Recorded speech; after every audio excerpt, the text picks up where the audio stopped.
Good afternoon from Sacred Space at Titania's Realm. It's 12:16 on the 5th of March 2026.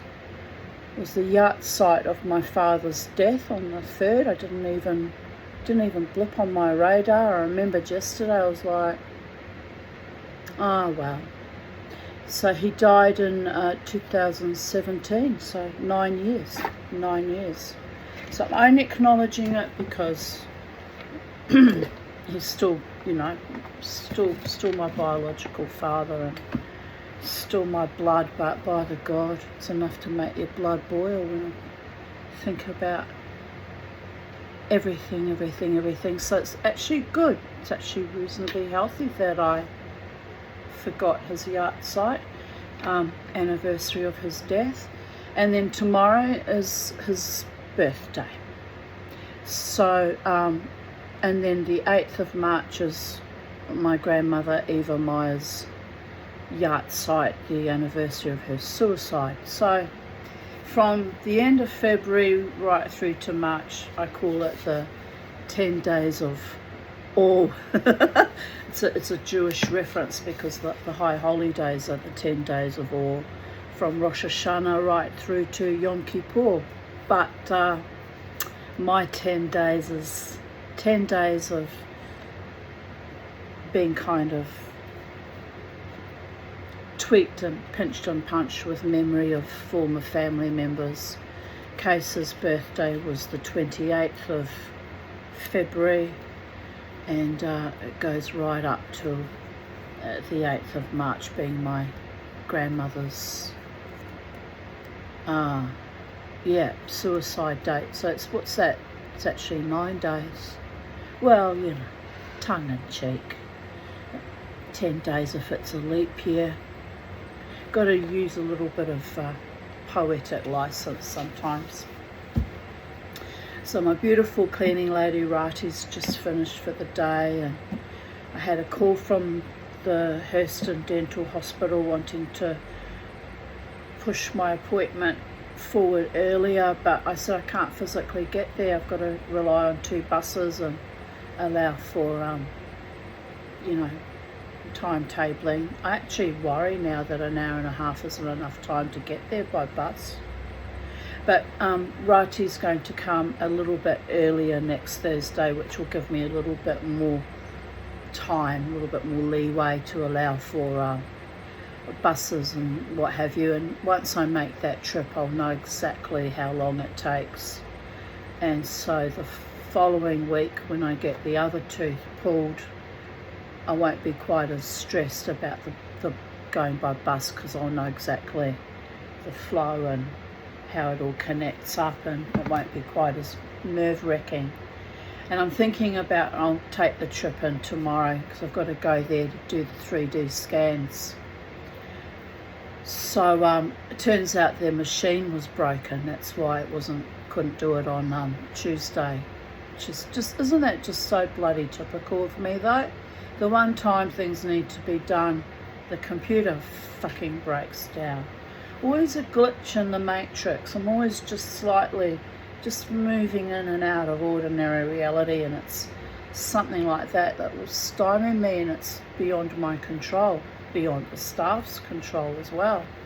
But the young lass I spoke to, the receptionist, told me she thinks that the problem's fixed. They haven't had any more problems the last couple of days, so and it'll be a trial run to find out exactly how long it takes to get there, and I won't be under pressure and to be there at a certain time tomorrow, because I'll just rock up and do the scans. So I'll know how much time to allow, and that'll be less stress inducing when I go in on Thursday next week. So it's all happening in perfect timing and equilibrium and organisation, and if I hold my mouth right, there will be no hiccups, and I'm going to move through this process with grace and dignity and equanimity until the pain kicks in, which won't be pleasant, but well, you know, it's one of those things. One of those things, people of Earth.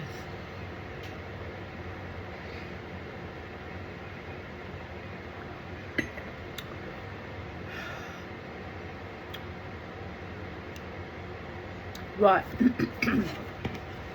Let us begin reading My Mistress's Sparrow is Dead, and the first love story offering in the book, as presented by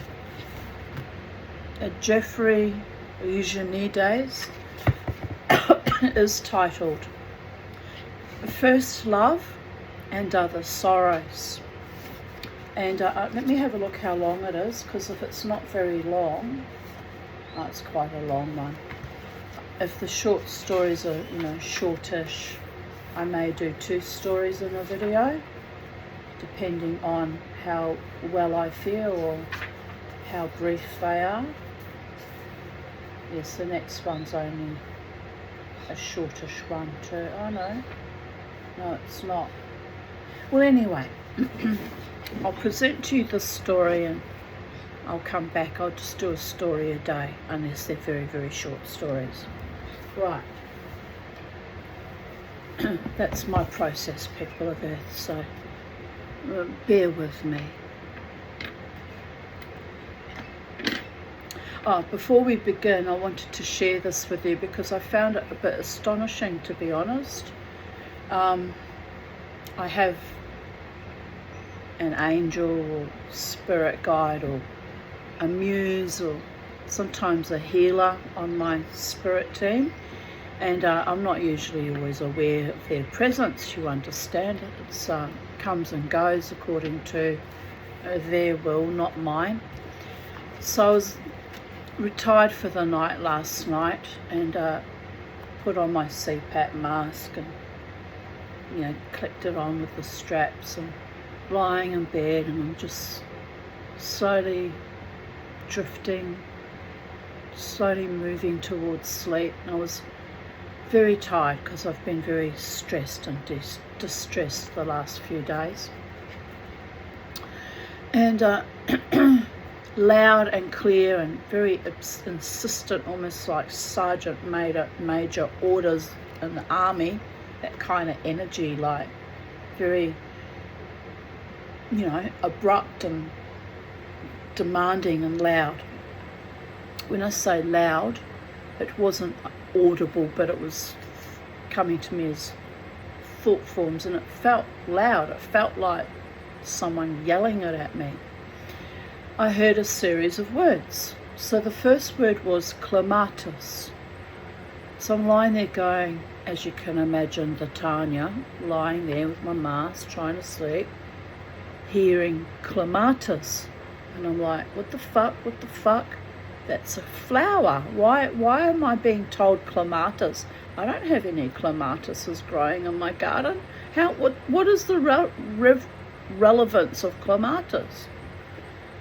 So I ignored it a little bit, as you can imagine. When I don't understand things sometimes, or they don't seem to have any connection to me, I'll just nod politely and back my way to the door. Things don't make sense. It's not my job to make sense out of everything, people of Earth. Wait for it. Anyway, the next word they gave me was Cynthia. So I'm lying there thinking, I don't know anyone called Cynthia, as far as I know, unless I'm one of the staff member at the dental hospital I might meet, or might meet someone on the bus, or someone might introduce me with their name. Who is Cynthia? Don't know anyone. It's a bit odd. So I'm lying there, but I'm taking notice now because I've realised someone is talking to me. So I'm just, you know, nod politely and still trying to get off to sleep. And they said, collaboration. And I thought, That's 3 words now, all starting with the letter C. Might have significance, might not. And then the next word was colloidal silver, and then I sat up and took notice. I thought, this is to do with health then, because colloidal silver is silver, there's a scientific word for it, but it's held in liquid, and I'm not sure if you drink it or you put it under your tongue. I'll have to ask when I go to the pharmacy. But it's antibacterial. It's an old school treatment for bacterial infections, which can't hurt given I've got this toothy problem and I have to wait till the 24th to get it yanked out. And anyway, so I paid attention to that. Actually sat up and took notice and took off my mask. And I said, how do you take colloidal silver?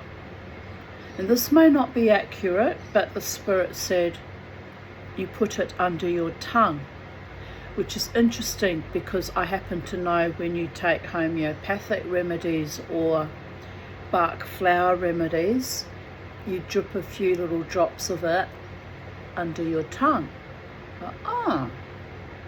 That's interesting, I thought. And then the next word they gave me was creation. I just thought, okay, well, I'm a very creative person, so maybe they're referencing creativity, but creation is, the creator who creates. Every day creates the world anew for all of us. We open our eyes on the world. Here's the world strutting its stuff each and every day, with or without our participation or any say in the matter, by the way. It's quite remarkable when you think about it, philosophically speaking. Anyway, I kind of freaked out and thought, these are messages I'm being given when I'm trying to shut my mind off and settle myself to sleep. So I pulled out I keep a little notebook diary type thing beside my bed, and I pulled out one which was full up, which was astonishing. Don't know what that's doing beside my bed, so I got myself in a bit of a flap. I knew there was another little notebook in my bedside table drawers, so I pulled out another one. And then I was frantically scrambling for a pen, but I thought, if I've got a little notebook, there'll be a pen in there because I'm organised like that. So I was shuffling around trying to find a pen and trying to remember the exact words so that I could write them down before I forget. It's very handy practice, people of Earth, to keep pen and paper beside your bed for moments like that, or if you have intense dreams.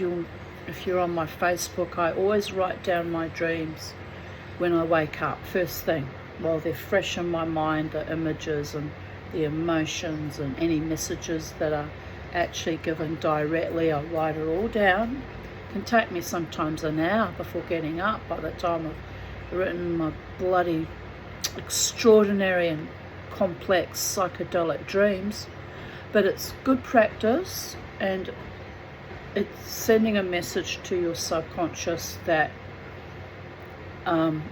you are taking notice and you are, observing or hearing or receiving any messages. And the more you do it, the clearer the conduit becomes and the better the messages become, or you are able to analyze them better with practice, because you've made a dedicated practice to it, like any skill, like practicing the piano or taking up a new sport, having muscle memory. The more you record your dreams or record these quite quirky and unusual spirit messages, the more the communication improves, actually, theoretically speaking, but I've found it to be quite true.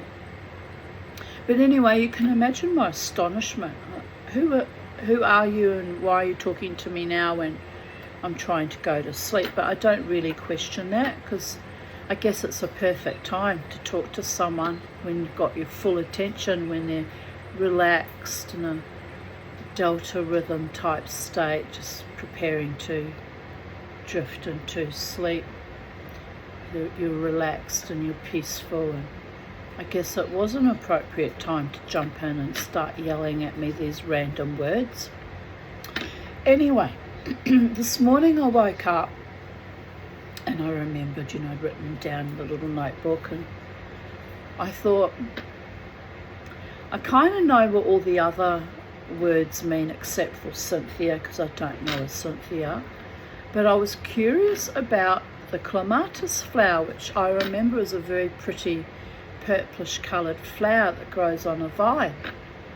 And I thought to myself, is it even used in Bach flower remedies or healing? I don't know anything about it. So Google's my friend. So you can imagine my astonishment when I Googled it and it actually said that clematis flowers are used to ground you and make you manifest your dreams into reality, because you're focusing on the practicalities of it and you're not just flubbery and daydreamy and wishy-washy. It brings you into clear focus and helps you pay attention and not be so airy-fairy or fey. They didn't use that word, but what I'm trying to say is it just makes you more pragmatic and grounded in reality. I haven't been fey, or I don't think so anyway, but I thought that's interesting. Anyway, I read a bit further and it said that clematis flowers are used in the rescue remedy, Bach flower rescue remedy, which is used for very bad anxiety. You just put a few drops under your tongue when you're feeling very panicky, attacky, or unusually nervous. Good thing to take before going to court, or before taking your animals to be put down, or before going to a dentist that might send me a bit troppo. I thought, so I was being instructed by, I don't know who, they didn't give me their name, and I didn't even get a sense of any particular gender, whether they were masculine or feminine. They were just thought forms coming to me as kind of insistent yelling, bang, bang, bang, dot winks. And the two things that were most health related were clematis and colloidal silver. And random came to me randomly in the night, out of the blue, 10:52 p.m. at night. And then I was amused because each word started with the letter C, but I don't know what the relevance of that was, if any, but I just observed that. That's interesting.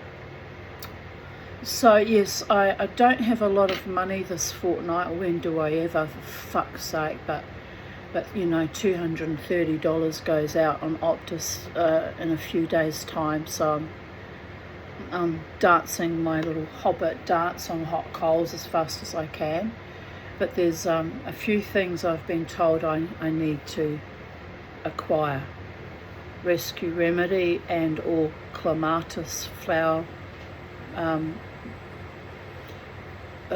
essence, if I can get it, colloidal silver, and I also have made a decision that I'm going to get some ivermectin horse paste to try and rub on my skin cancers, and maybe even take orally each day to try and rid myself of the spike proteins that I will have acquired by shedding from other people, and also from catching the I think it was the Omicron version in 2023.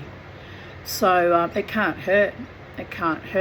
And that was also from a YouTube video that I was watching by Dr. Mikolaj Rajek, and I gleaned that from the comment sections. There were quite a few people said they were using it for their skin cancers, and it had cured their, you know, their current batch of skin cancers had been cured.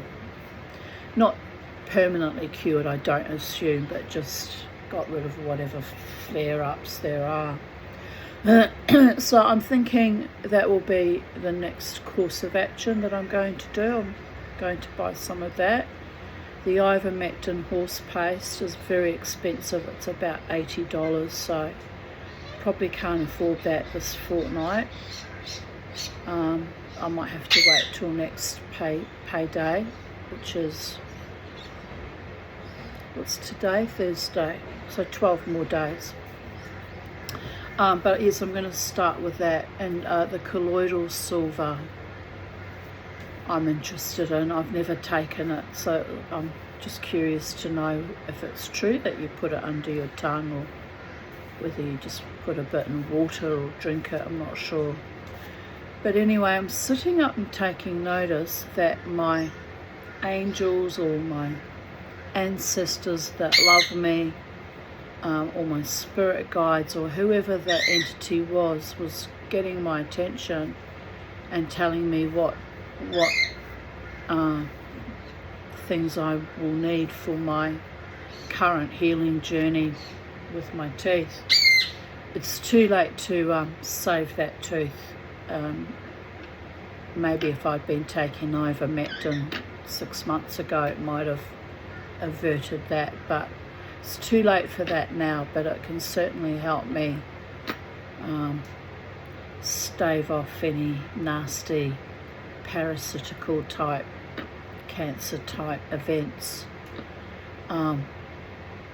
You know, just keep me in a holding pattern for a bit longer, maybe 10 or 20 years, however long the gods demand that I stay alive in this physical body, in this mortal coil. So I'm sharing that with you because it was astonishing and out of left field, as my psychic communications often are. Come to me as, you know, quite astonishing and unique ways.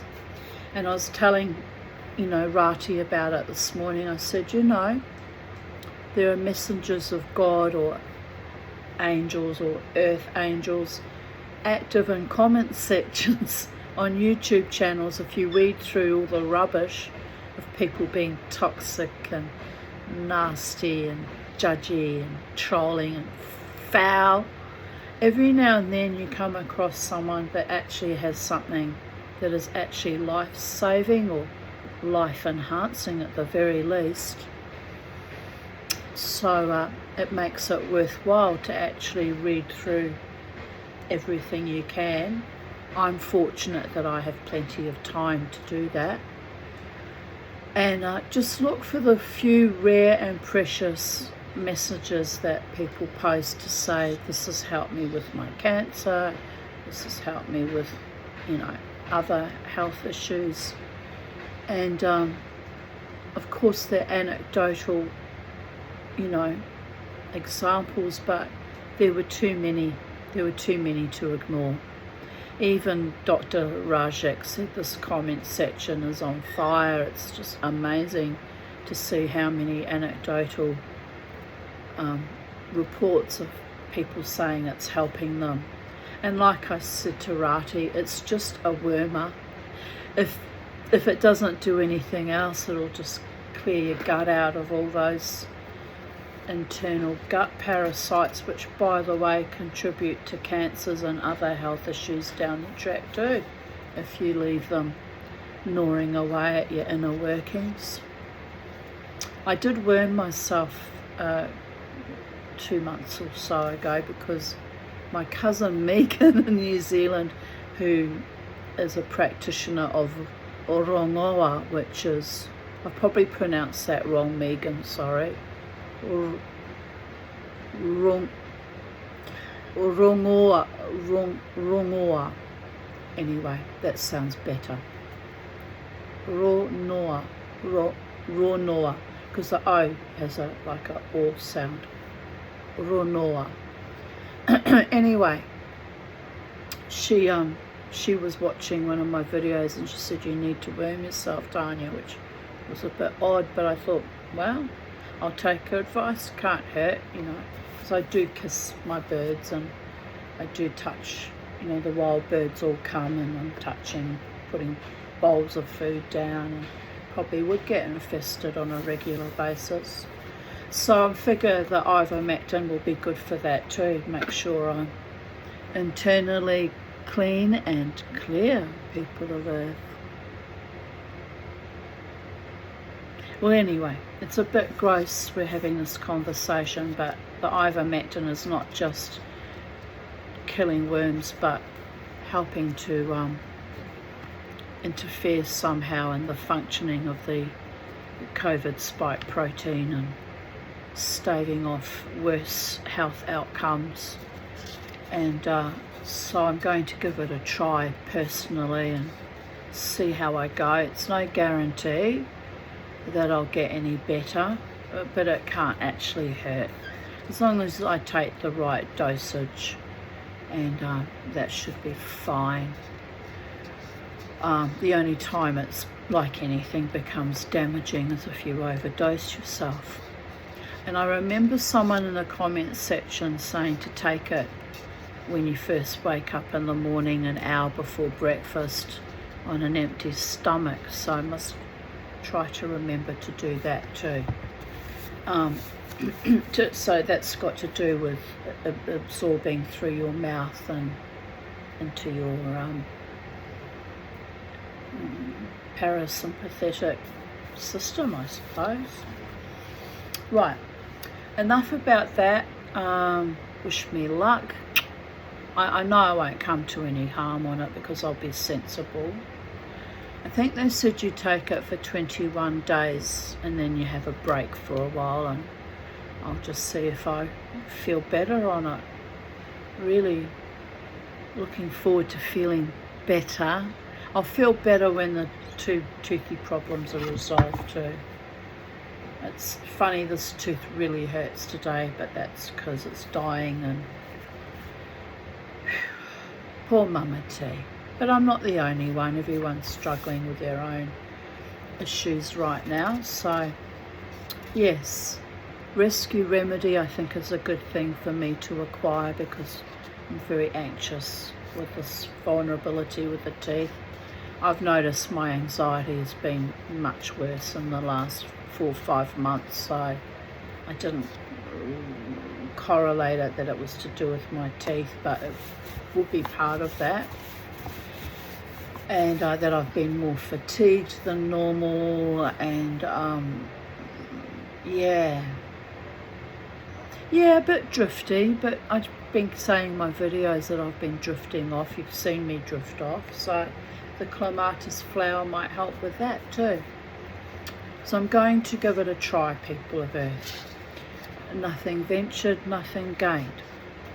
Right, we're 28 minutes in, and let us begin. First Love and Other Sorrows by Harold Brodkey. Just take a sip of tea.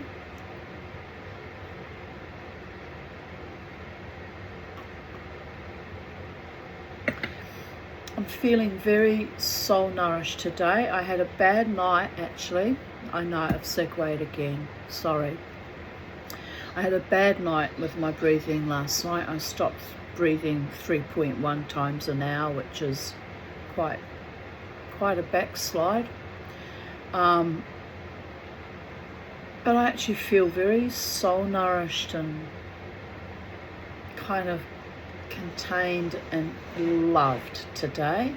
I had a wonderful debrief with my psychiatrist yesterday. He really is truly a wonderful human being. We joked. It was actually quite hilarious. I said, Brian, I've been eating so much, and as you know, I always have a prodigious appetite. I said, it's just beyond even my own standards of eating. It's just constantly hungry with a kind of a, you know, desperational rage underneath it. I said, it's like my body's really fighting and armouring up. And he said, yes, I know you're like that, Tanya. And so I joked with him, because we have a good rapport and a good sense of humour, you understand. Excuse me.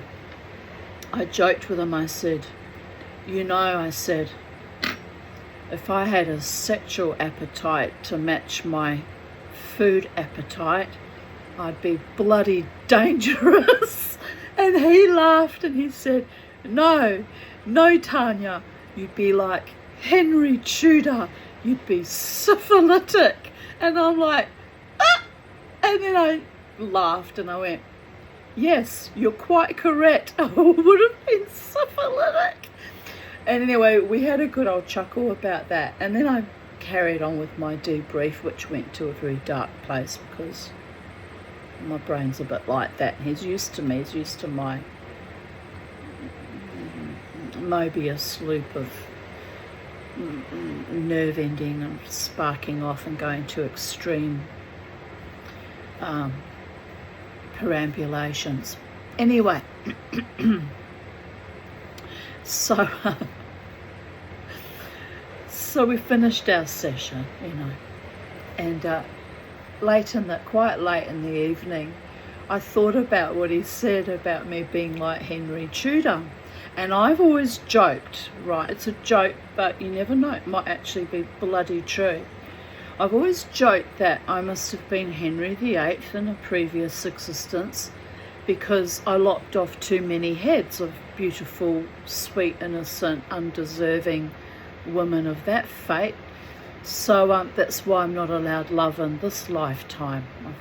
It's always been destroyed or sabotaged or turned rancid or ugly. It's always been some evil that's come between me and the course of true love. And I decided about 10 years ago actually that I must have been a right bollocking bastard in a previous life, and that's why I haven't been permitted by the gods to have a true love in this one. And so I was thinking about that, and then I was remembering Brian saying if I had sexual appetites to match my food appetite that I'd be syphilitic. The way he said it too, it was just so funny. And so I messaged him and I said, it was a bit inappropriate of me to message him actually, but I said, I'm just remembered what you said about Henry Tudor, and I said, I'm sitting here on the couch and I'm just crying with laughter because I said, that is the funniest thing I have ever heard, because it's true. And I said, you've made my day, Doctor. He really made my day. He really did. I was lying there sitting there going, fuck, that's so true. Thank God I'm an asexual celibate. And I laughed and I laughed and I laughed and I cried. Anyway, I'm only sharing that with you on YouTube because I thought you might enjoy that as much as I did too. You know, I'm hoping when I get my teeth fixed that I won't be as hungry because my nervous system will be no longer in survival mode going, something's wrong in the body, we have to overcompensate, we must overcompensate now, eat a block of chocolate. We must overcompensate now, eat a huge dinner, have 2 servings. No, have 3 servings of the dinner. That's what it's been like for the last 4 or 5 months. So I should have known, I should have clicked on earlier that there was something radically wrong, but because I didn't have any pain, I didn't realise it was coming from my jaw, my bones, my teeth, my nervous system. Poor Mama T. Oh, what are we going to do? Read a story. First Love and Other Sorrows, Harold Brodkey. Right, 34 minutes in. I'll put a note on the front of this video so you don't waste your time listening to all my meanderings and perambulations and segues and mental poetic gnosis and funny quirky stories, real stories about I don't usually share my therapy sessions, but that was just too funny and delightful. It really is. Anyway, toward the end of March in St. Louis, is it St. Louis or St. Louis? St. Louis. Slush fills the gutters and dirty snow lies heaped alongside porch steps, and everything seems to be suffocating in the embrace of a season that lasts too long, like summer in Brisbane, Queensland, Australia. It's really humid today. Radiators hiss mournfully. No one manages to be patient. The wind draws tears from your eyes. The clouds are filled with sadness. I'm thinking March in St. Louis should be the beginning of spring, shouldn't it? Are they in the southern hemisphere in St. Louis? Otherwise they're like us, preparing for autumn. They must be preparing for autumn, because here they talk about melting ice. No, that's not right. They're preparing for spring. We're in autumn. Right, shut up, Tanya Aarons. Get on with the story, Tanya Aarons. All will be revealed, Tanya Aarons. Take your colloidal silver, Tanya Aarons. Right, it's no accident that I work as a silversmith on my silver projects. Silver's antibacterial, unless you breathe it into your lungs, it's very good for you. Don't mention how much I've breathed into my lungs, though, by the gods. Right.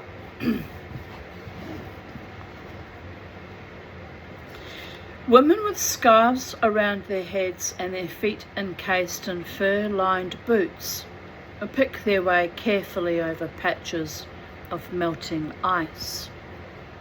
It seems that winter will last forever, that this is the decision of nature and nothing can be done about it. I thought their winter was from like December to February. This is the end of March. I'm a bit confused. Can you tell? Yes. Anyway. At the age when I was always being warned by my mother not to get overheated, spring began on that evening when I was first allowed to go outside after dinner and play kick the can. The ground would be moist. I'd managed to get muddy in spite of what seemed to me extreme precautions. My mother would call me home in the darkness, and when she saw me, she would ask, "What have you done to yourself?" "Nothing," I'd say hopefully.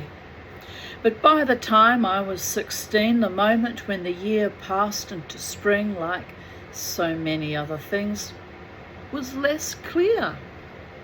In March or early April, track began, but indoors. Midterm exams came and went. The buds appeared on the maples, staining all their branches red.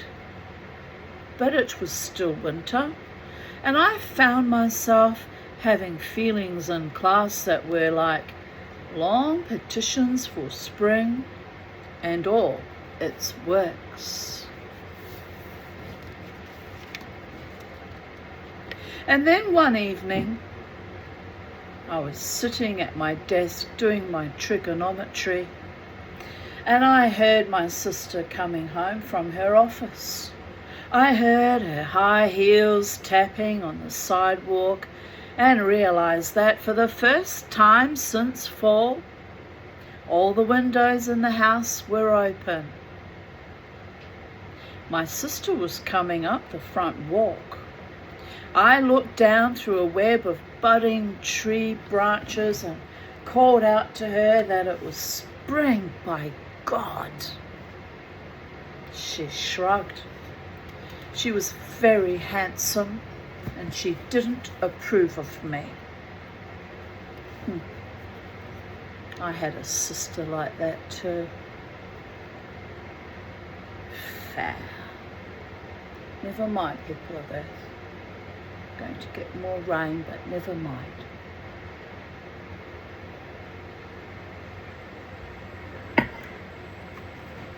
And then she started up the front steps and vanished under the roof of the porch.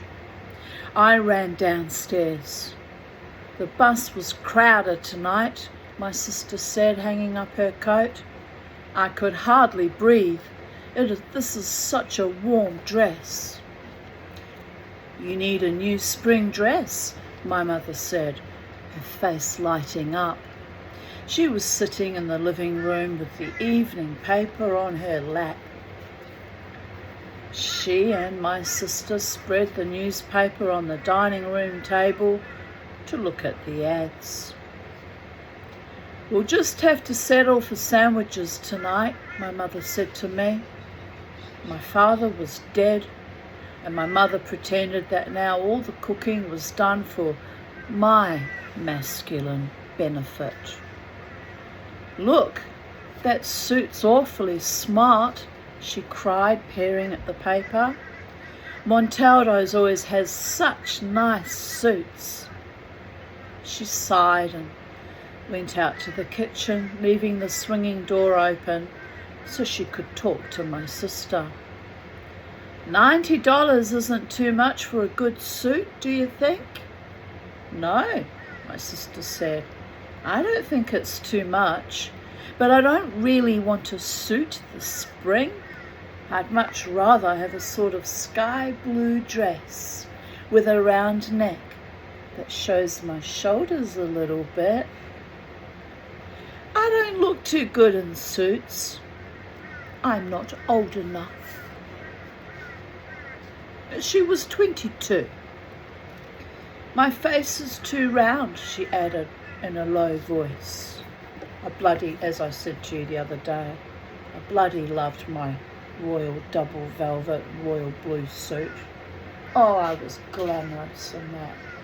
I looked like a miniature princess or queen.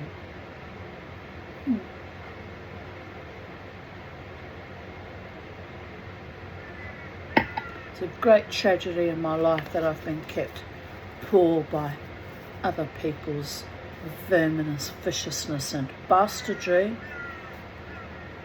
And something's come down to fate. I had to make peace with it, but don't think for one moment I'm happy about it. Peace and happiness are not necessarily two emotions that ride shotgun together, people of Earth.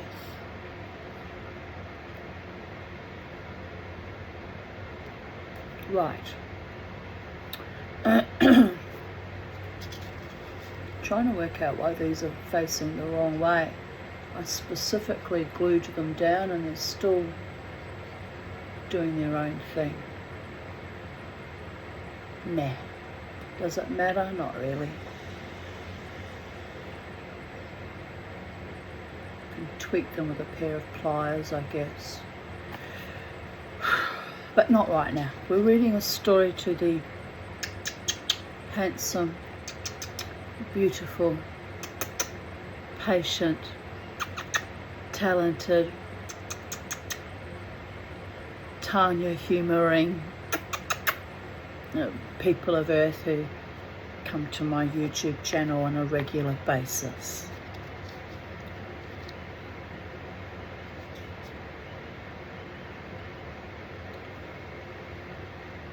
My mother said, "You're not too young for a suit."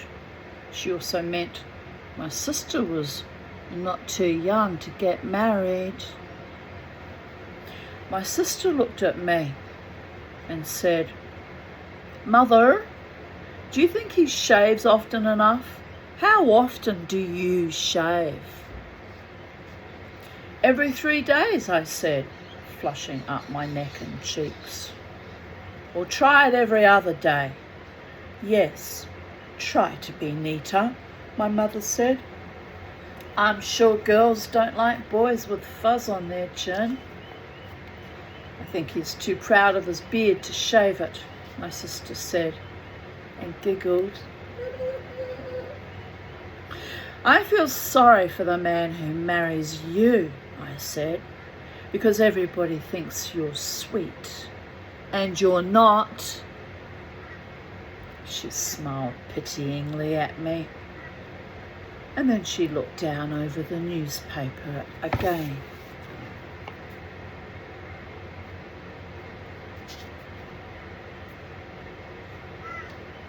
Until I was 4, we lived in a large white frame house overlooking the Mississippi River south of St. Louis.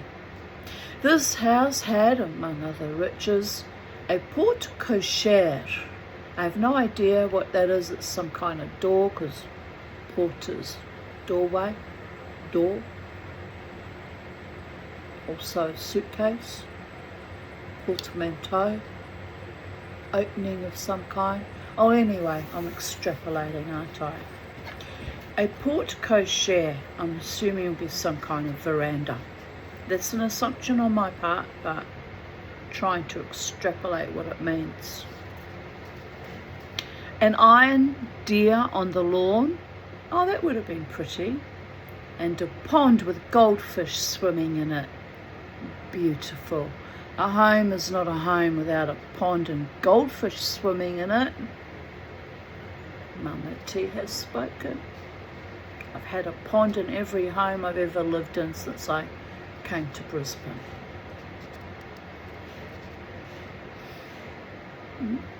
Someone's having a fire. Oh well.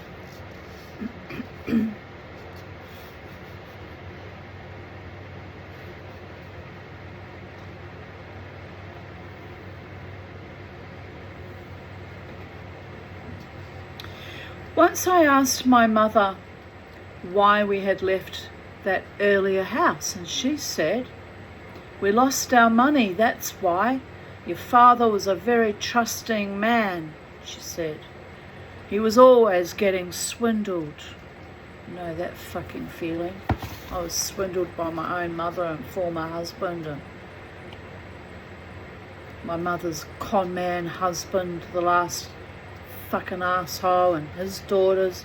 Constant bloody swindling. It never ended. Really never ended. Till there was nothing left to swindle me of. Then they left me the fuck alone at long last. Dirty, filthy bastards. But anyway, on a happy note, she was not a mercenary woman, nor was she mean about money, except in spells that didn't come often.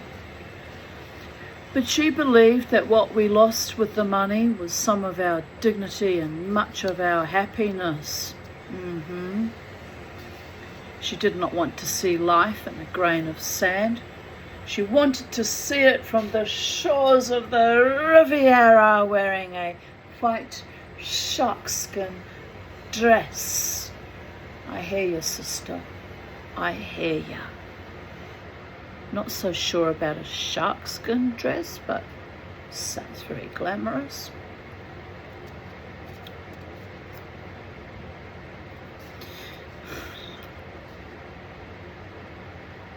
This is why I love stories. You can immerse yourself in it and live other people's dreams and resonate with the things that resonate with yours. It's actually quite cathartic.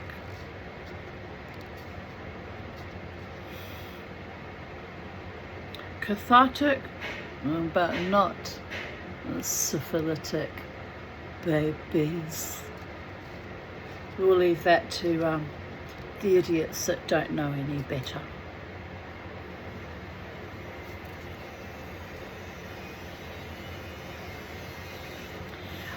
I will never forget her astonishment when she took us.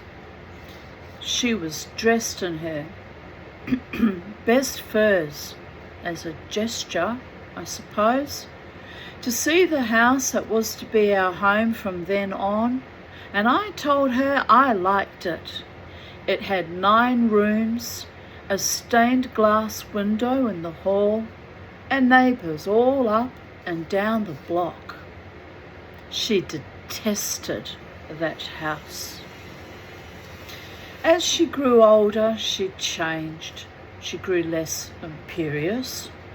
She put her hair into a roll, wore dark-coloured clothes, said often, "I'm not a young woman anymore," and began to take pride in being practical. But she remained determined.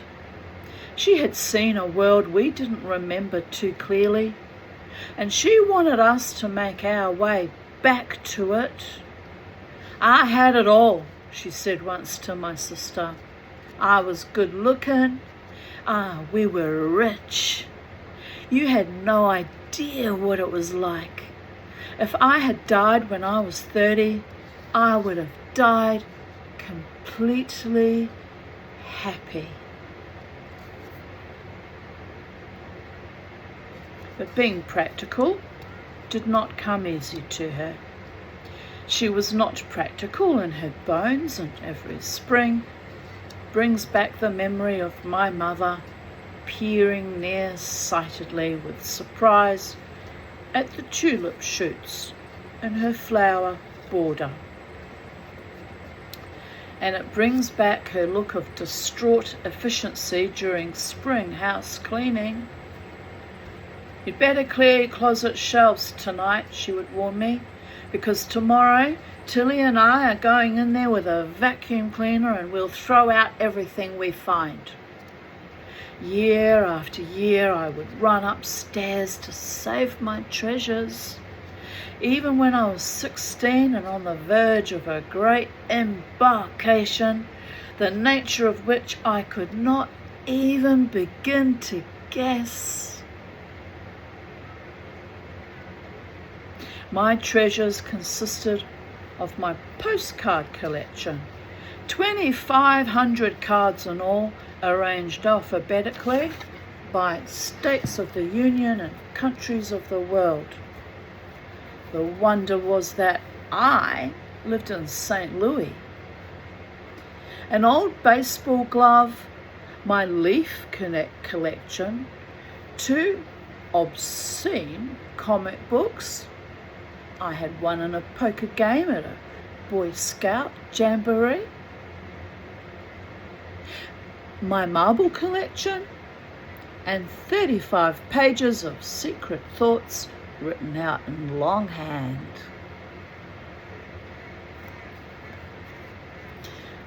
All these had to be taken out to the garage and hidden among the tools until the frenzy of cleaning was over and I could smuggle them back upstairs.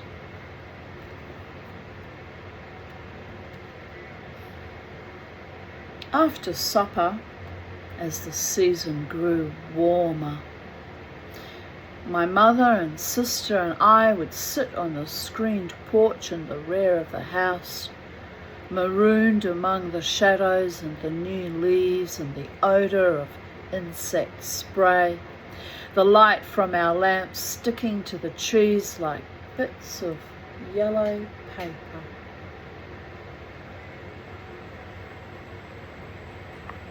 Usually the radio was on and my mother, a book on her lap, her face abstracted. She was usually bored. Her life was moved mainly by the burning urge to rise once more along the thin edge of a social distinction. Would listen to the comedians and laugh. When the phone rang, she would get up and go into the house with long strides. And if the call was for my sister, my mother would call her to the phone in a voice mottled with triumph. sometimes in the evening, my mother would wash my sister's hair. My sister would sit in front of the basin in mother's bathroom, a towel around her shoulders, smiling. Why couldn't she wash her own freaking hair? Maybe she was having her hair dyed. Maybe that's why mother needed to do it. From my room across the hall, I would hear my sister chattering about the men she knew, the ones she dated, the ones she wanted to date, the ones she wouldn't touch with a 10-foot pole. My mother would interrupt with accounts of her own cleverness, her sorties and successes when young, sometimes laughingly, but sometimes gloomily, because she regretted a lot of things.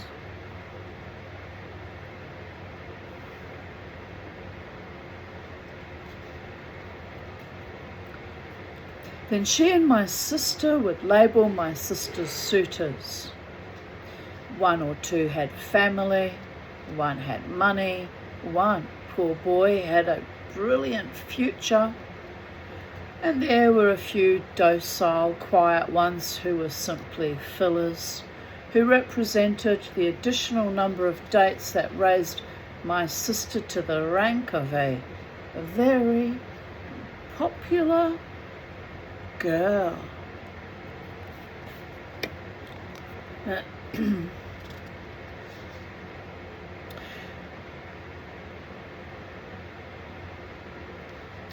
I won't say it.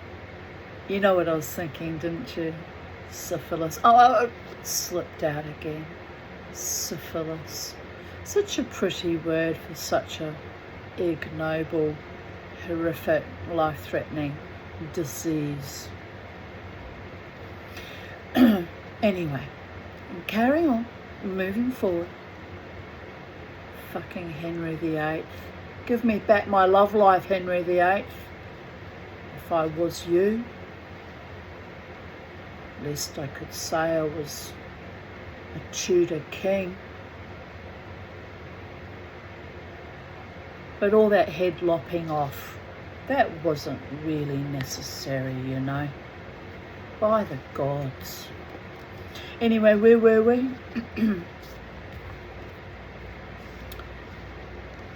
In these conversations, my mother would often bring up matters of propriety.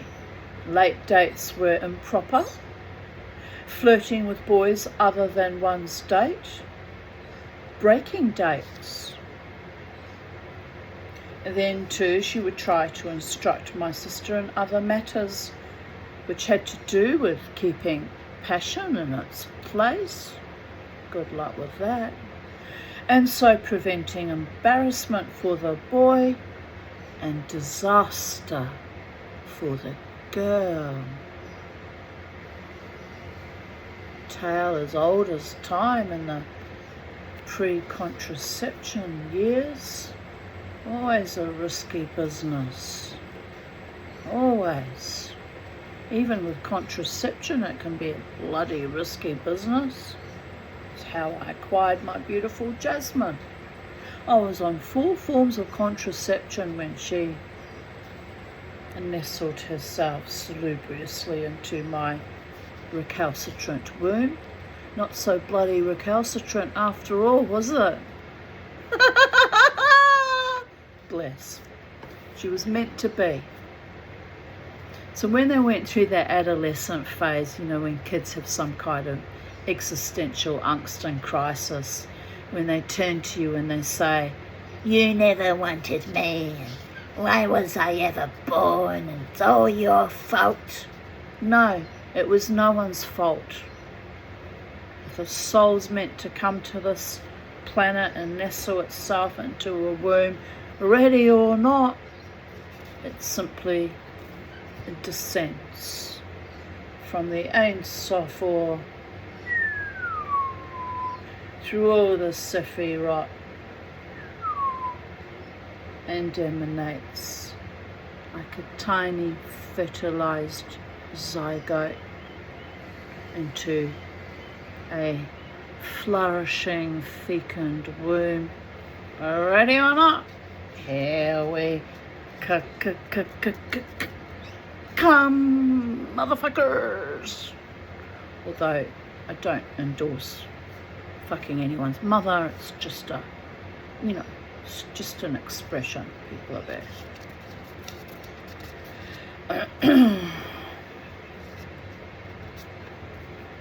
Anyway, I remember my daughters doing that. I said, but darling, you were so determined to be here on planet Earth. You pushed your way through 4 forms of contraception. Don't look at me. You are meant to be here. Now we'll all have to make the best of it, won't we?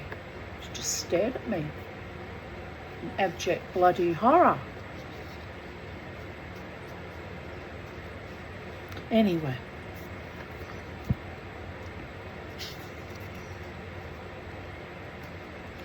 my sister would grow irritated. I don't know why you talk like that. I behave very well, she would tell my mother. Better than the other girls I know. Her irritation would please my mother, who would smile and say that only good-looking girls could afford to be good, and then they would both laugh. I used to wonder why my mother didn't take my sister's success for granted. My sister was lovely. She had plenty of dates. The phone rang incessantly. Where was the danger? Why did she always lecture my sister? Once my mother said my sister ought not to dance with too many boys, or she would frighten off the more serious ones. Good luck with that. If they're serious, they're not so easily frightened off, baby girls and baby boys. Right. My sister was getting dressed for the spring dance at the country club. Arrogant and slender, she glistened like a water nymph among her froth of bottles and jars and filmy clothes. She became furious. She screamed that she liked to dance. I closed the door to my room, but I could still hear the two of them. Don't be so foolish, my mother kept saying over and over again. Please don't be foolish. Then my sister, on the verge of tears, said she just wanted to have a good time. My sister's date arrived, and I went downstairs to let him in. And by the time I came back upstairs, the two of them were laughing. My mother said she was just trying to be helpful. After all, my sister was impractical, and her looks wouldn't last forever. My sister, as she opened the door of her room, said under her breath, "They'll last a lot longer yet." I'll never forget the wild rustling of her voluminous white skirt as she came down the hallway toward me.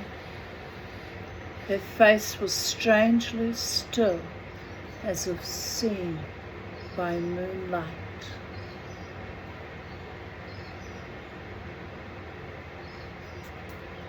Her hair was smooth and shiny, her hands bent outward at the wrist, as if they were flowers. "How beautiful you look," I cried. My sister smiled and then solemnly turned all the way around, and her huge skirt rose and fell like a splash of turf. She was so beautiful, I could hardly bear it. I hugged her and she laughed. Later that night, I asked my mother why she got so distraught. Wasn't my sister popular enough? My mother was sitting in the kitchen in an old faded yellow housecoat, drinking a glass of warm milk. "You don't know anything about it," she said with such sadness that I rose from the table and fled to my room. "I know what I'm saying," my mother would cry when she argued with my sister. "You must listen to me. People talk. You don't know who you'll meet on a date. It's good to accept even if you don't like the boy. Girls have to be very careful. You're thoughtless. Don't you think in 50 years I've learned what makes the world go around? Now listen to me. I know what I'm saying." But my sister's face was so radiant, her charm was so intense. She pushed her blonde hair back from her face with a gesture so quick, so certain, so arrogant, and filled with vanity that no one, I thought, "Yes, my handsome boy,"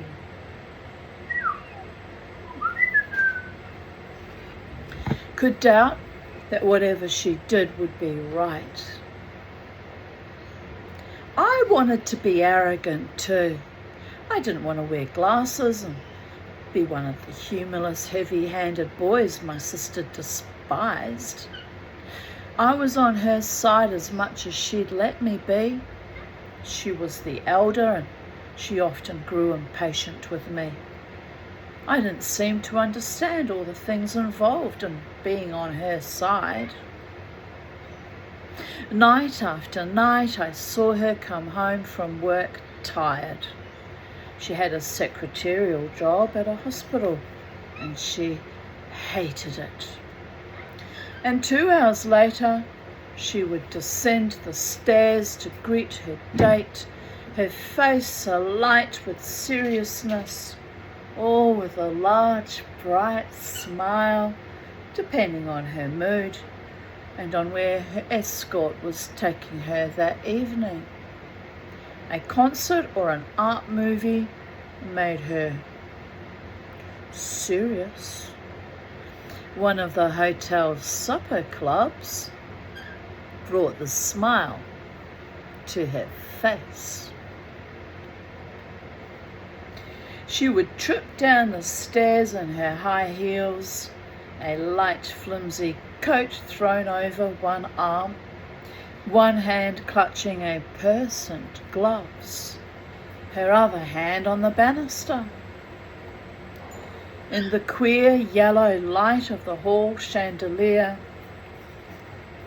her necklace or her earrings would shine dully, and sometimes, especially if she was all dressed up in a black dress, say with a low neck, because they were going out to a supper club, there would be an air, in spite of her gaiety, of the captive about her.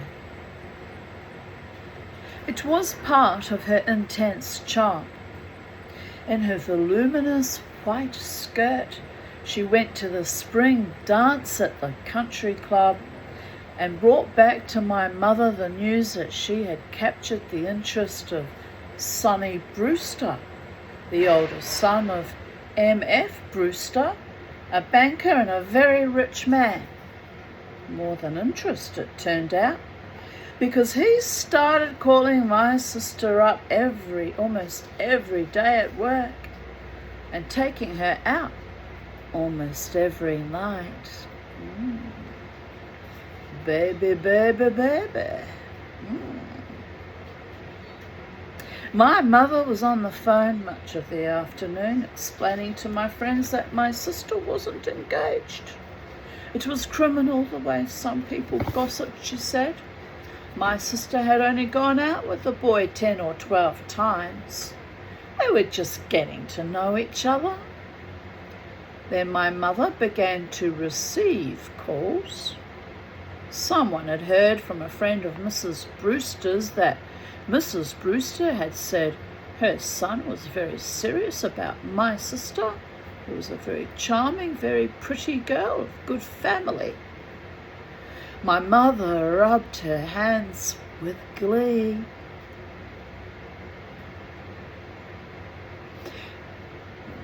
She borrowed money from her brothers, and every week my sister had new clothes.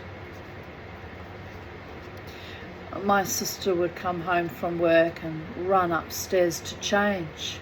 Sonny would be due at 7 to take her out to dinner. My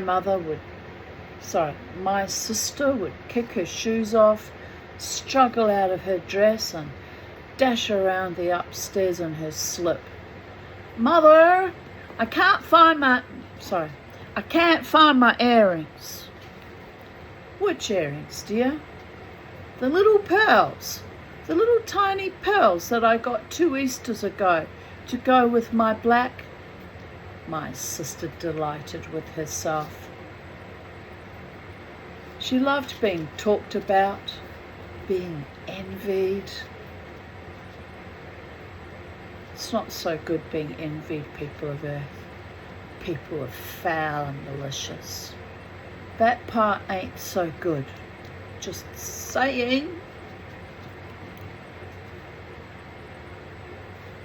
Here's looking at you, kids. Never mind. "Mother, do you know what Seal Johnson said to me today? She said that Beryl Ferringhouse, you know, the real estate people, was heartbroken because she thought Sonny Brewster was going to get engaged to her." My sister giggled. Her long hair was tangled and my mother yanked a comb through it. "Maybe you ought to cut your hair," my mother said, trying to hide her own excitement and to stay practical. During this period, my mother was living in the imminence of wealth.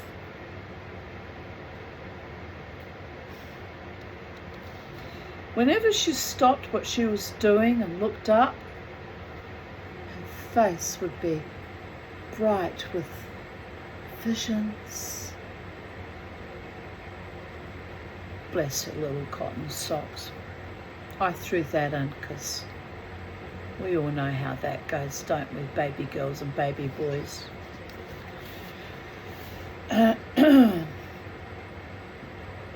That spring, when I was 16, more than anything else in the world, I wanted to be a success when I grew up. I did not know there was any other way of being lovable. My best friend was a boy named Preston who already had a heavy beard. He was shy and unfortunate in his dealings with other people. And he wanted to be a physicist. He had very little imagination, and he pitied anyone who did have it. "You and the word beautiful," he would say disdainfully, holding his nose and imitating my voice. "Tell me, what does beautiful mean?" "It's something you want," I would say. "You're an aesthete," Preston would say. "I'm a scientist. That's the difference." He and I used to call each other almost every night and have long, profound talks on the telephone. On a date, Preston would sit beside his girl and stolidly eye her. Occasionally, toward the end of the evening, he would begin to breathe heavily, and he would make a few laboured, daring jokes. He might catch the girl's hand and stare at her with inflamed and wistful eyes.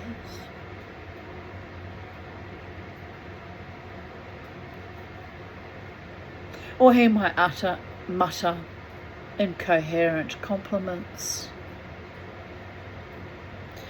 Girls liked him and escaped easily from his clumsy longing. They slipped their hands from his grasp and asked him to call them up again. But after a few dates with a girl, Preston would say disgustedly, "All she does is talk. She's frigid or something." But the truth was, he was afraid of hurting them, of doing something to wrong them, and he never really courted them at all.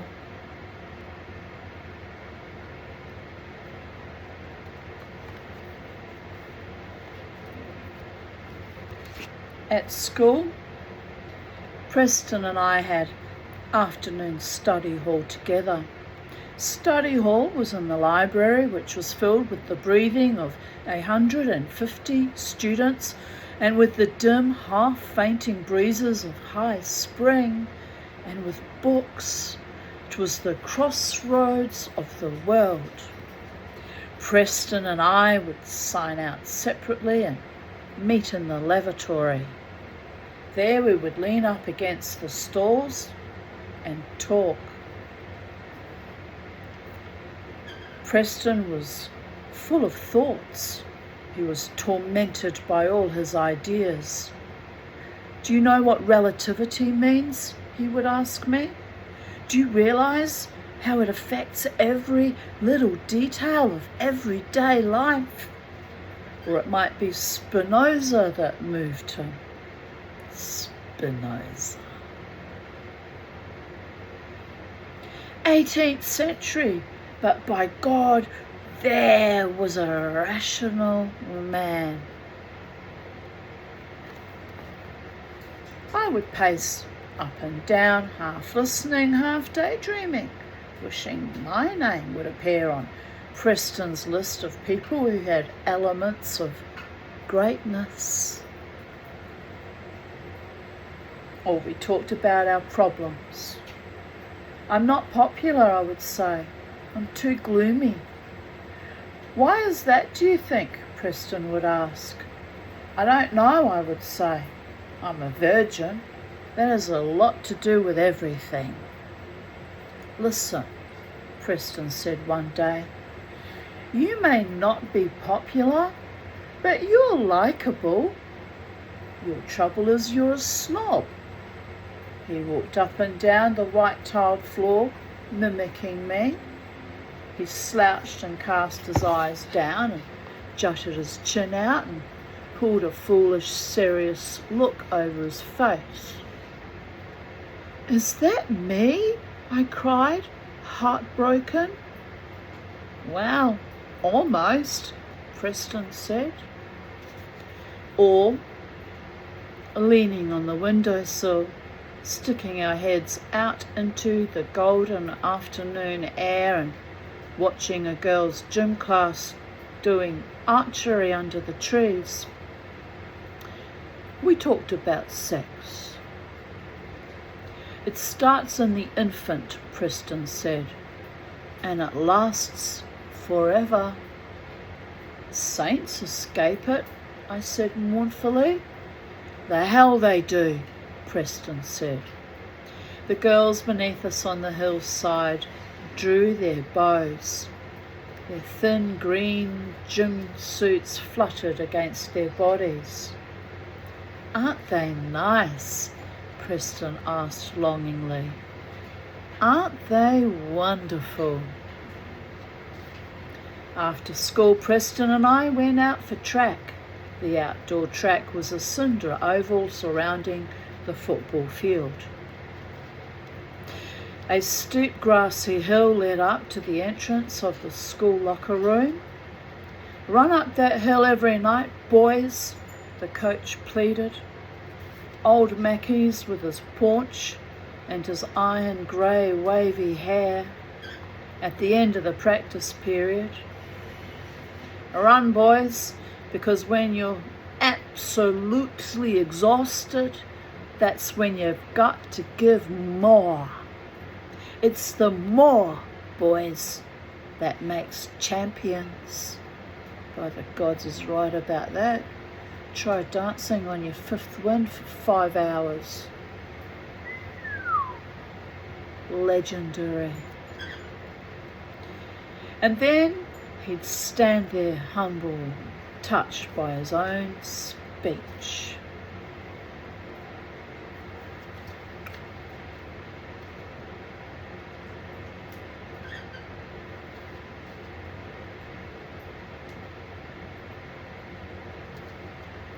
During our warm-up sessions, we used to jog trot the length of the field and back again, keeping our knees high.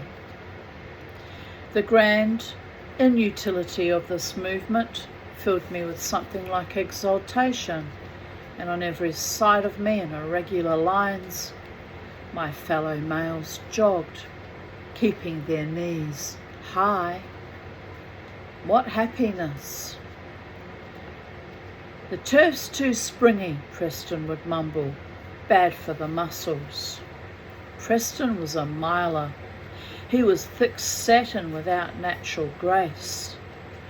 Mackies said he had no talent, but he ran doggedly and he became a good miler. I ran the 440. I was tall and thin, and even Mackie said I ought to be good at it, but I wasn't. Mackie said I didn't have the spirit. All you smart boys are alike, he said. You haven't got the heart for it. You always hold back. You're all a bunch of gold bricks. I tried to cure my maimed enthusiasm. As I ran, Mackies would bawl desperately. Hit the ground harder. Hit with your toes. Spring, boy. Spring! Don't coddle yourself, for Christ's sake. After a race, I'd throw myself down on a knoll near the finish line under a sycamore tree where the track manager dug a new hole every day for us to puke in. 3 or 4 others would join me, and we'd lie there wearily, our chests burning, too weak to move.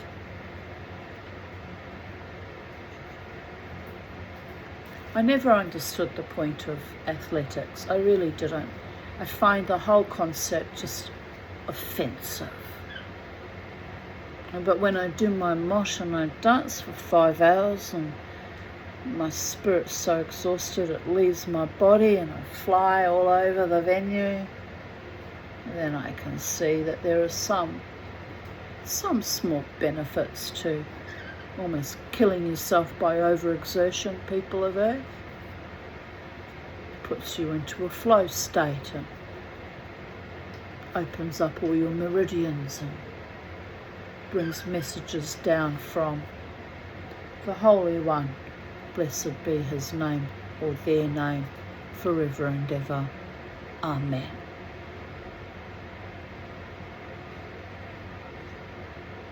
So I'm not sure what last night was about, because I certainly hadn't done any exercise and I was just wanting to lie there peacefully and snooze.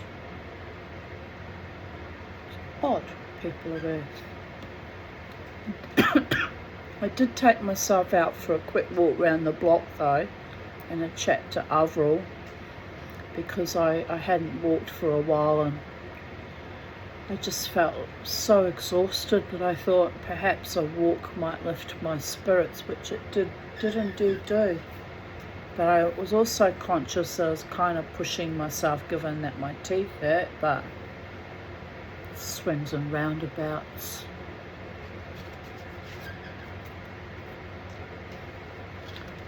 Among my other problems was that I was reduced neatly to a state of tears over my own looks whenever I looked at a boy named Joel Bush. Joel was so incredibly good looking that none of the boys could quite bear the fact of his existence. His looks weren't particularly masculine or clean cut, and he wasn't a fine figure of a boy. He was merely beautiful.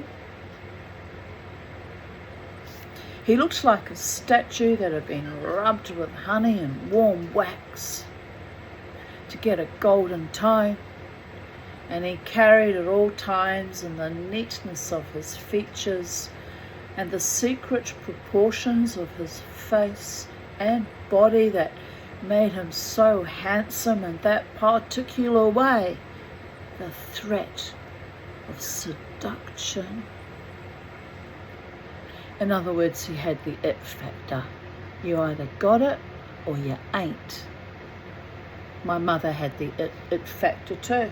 Couldn't even walk around the city and leave her on a street corner for 2 minutes. Men would come flying like maggots to bacon. It was very embarrassing and bloody inconvenient and annoying. You've got no idea how many men I used to chase away from my mother whenever we went on a shopping excursion in the city. It's right royal pain in my ass. But she had the it factor. It was not quite under her own control either. And don't worry, she loved every minute of it, all that attention. Right, where were we? So yes, this can happen with men too. Pheromones, baby girls and baby boys, and perfect symmetry and clear skin and good bone structure can be a little bit dangerous, darlings. Displease me, he seemed to say, and I'll get you. I'll make you fall in love with me, and I'll turn you into a donkey. Everyone either avoided him or gave in to him. Teachers refused to catch him cheating. Boys never teased him, and no one ever told him off. One day I saw him saying goodbye to a girl after school, and as he left her to join me, walking toward the locker room, he said to her, "Meet you here at 5:30. Track wasn't over until 6, and I could tell that he had no intention of meeting her. And yet, when he asked me about some experiments we had done in physics, instead of treating him like someone who had just behaved like a heel, I told him everything I knew.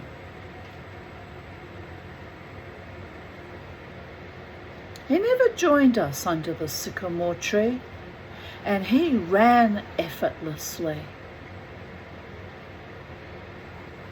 He would pass the finish line, his chest heaving under his sweat-stained track shirt, and climb into the stands and sit in the sunlight. I was watching him one afternoon as he sat there wiping his face and turning his head from side to side. At one moment it was all silver except for the charred hollows underneath his eyes, and the next it was young and perfect, which the mama tea will never be again, you understand. 61 in April. But alive against all the odds, and outlived and outdanced and outmoshed and outmanoeuvred all my feckless, piss-sweet, cowardly, monstrous enemies. So beauty is skin deep and sometimes a matter of mind over matter and slatterings of makeup, you understand.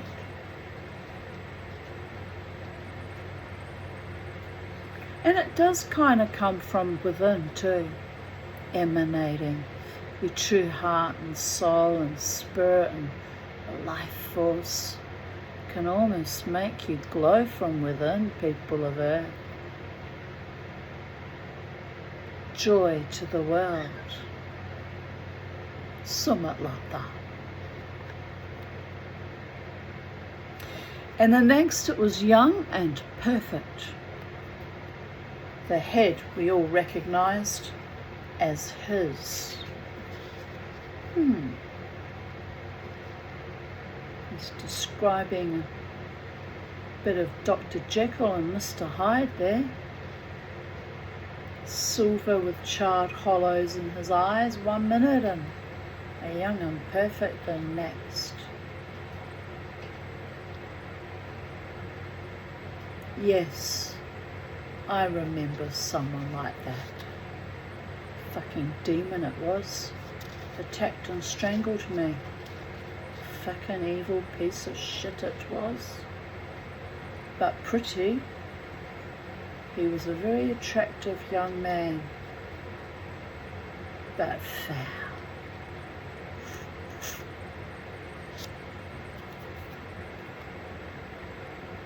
Mackie saw him and called out to him to put his sweatshirt on before he caught a cold. As he slipped the sweatshirt on, Joel shouted, "Ah, go fry your head." Mackie's laughed good-naturedly. Sprinkled here and there on the football field were boys lifting their arms high and then sweeping them down to touch their toes, or lying on their backs and bicycling their legs in the air. I got up and walked toward them to do a little jog trotting and high knee prancing. I looked at Joel. "I'm cooling off," he said to me.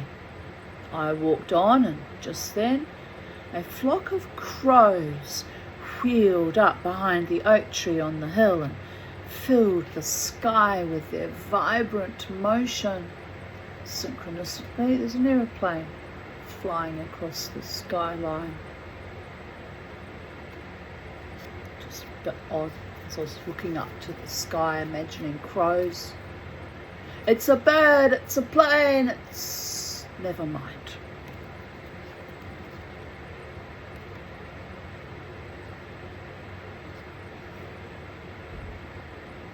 Everyone, even Preston, paused and looked up. The birds rose in a half circle and then glided scythe-like, with wings outspread on a down current of air until they were only 20 feet or so above the ground. Then they flapped their wings with a noise like sheets being shaken out and soared aloft, dragging their shadows up the stepped concrete geometry of the stands, past Joel's handsome, rigid figure, off into the sky. "What do you know about that?" Mackie said. "Biggest flock of crows I ever saw." "Why didn't you get your gun and shoot a couple?" Joel called out. Everyone turned. "Then you'd have some crow handy whenever you had to eat some," Joel said. "Take a lap," Mackie's bawled, his leathery face turning red up to the roots of his iron grey hair. Mackie's and I have got that in common too.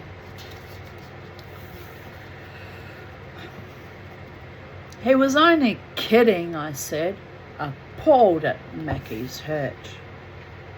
Mackie's looked at me and scowled. "You can take a lap too, and don't talk so much." I took off my sweatshirt and dropped it on the grass and set off around the track. As soon as I started running, the world changed. The bodies sprawled out across the green of the football field were parts of a scene remembered, not one real at this moment. The whole secret of effort to keep on, I told myself. Not for the world would I have stopped then, and yet nothing, not even if I had been turned handsome as a reward for finishing, could have made up for the curious pain of the effort.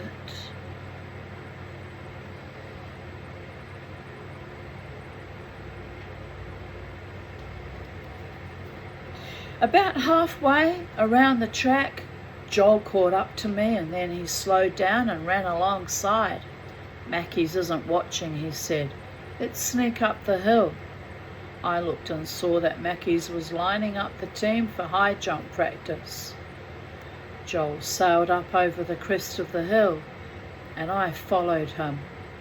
"He's getting senile," Joel said, dropping to a sitting position, sighting over the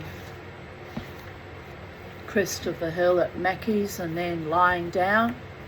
"Come on, jerk, lie down. You want Mackie's to see you?" I was uneasy. This sort of fooling was all right for Joel because he made the effort, but if Mackie's caught me, he'd kick me off the team.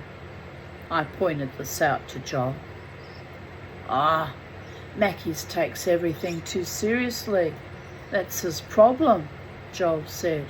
"He's always up in the air about something. I don't see why he makes so much fuss. You ever notice how old men make a big fuss over everything? Mackie's not so old. All right. You ever notice how middle-aged men make a big fuss over everything?" A few seconds later he said casually, his gaze resting on the underside of the leaves of the oak tree, "I got laid last night." "No kidding," I said.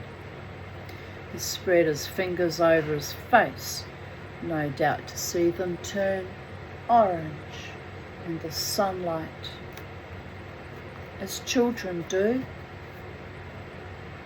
"Yeah," he said.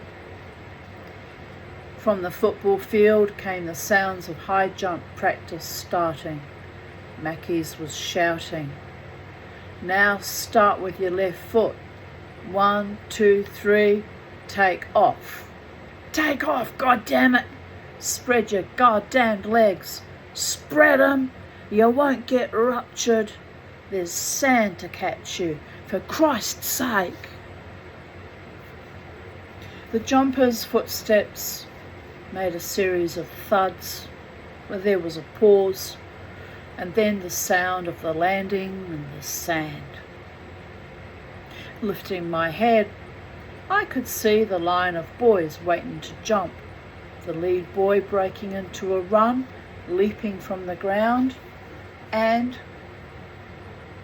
spreading his arms in athletic entreaty. Just one moment. The mummities decided to multitask after all. Where is that plier by all the gods? Here.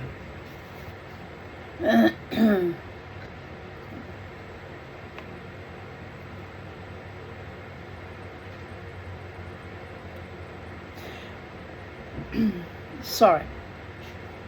Lifting my head, I could see the line of boys waiting to jump.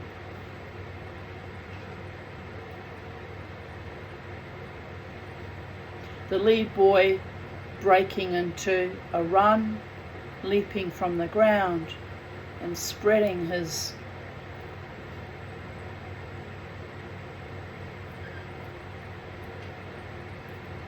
dear goddess, it's not going to work out, is it?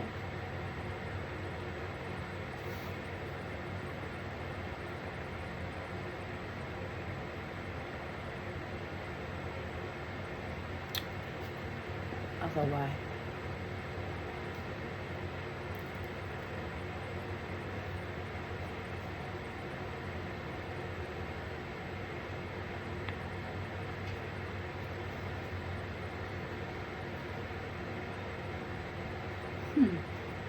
I know what I can do to fix it. I'll just put an extra room.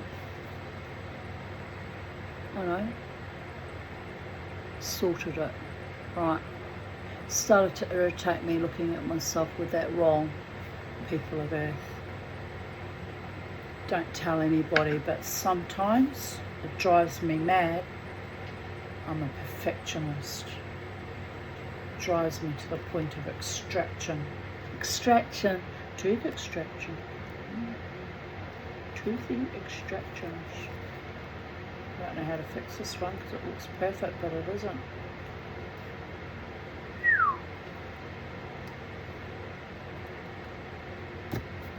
Let's try. Oh, that looks terrible. Right. Let's see what that one does.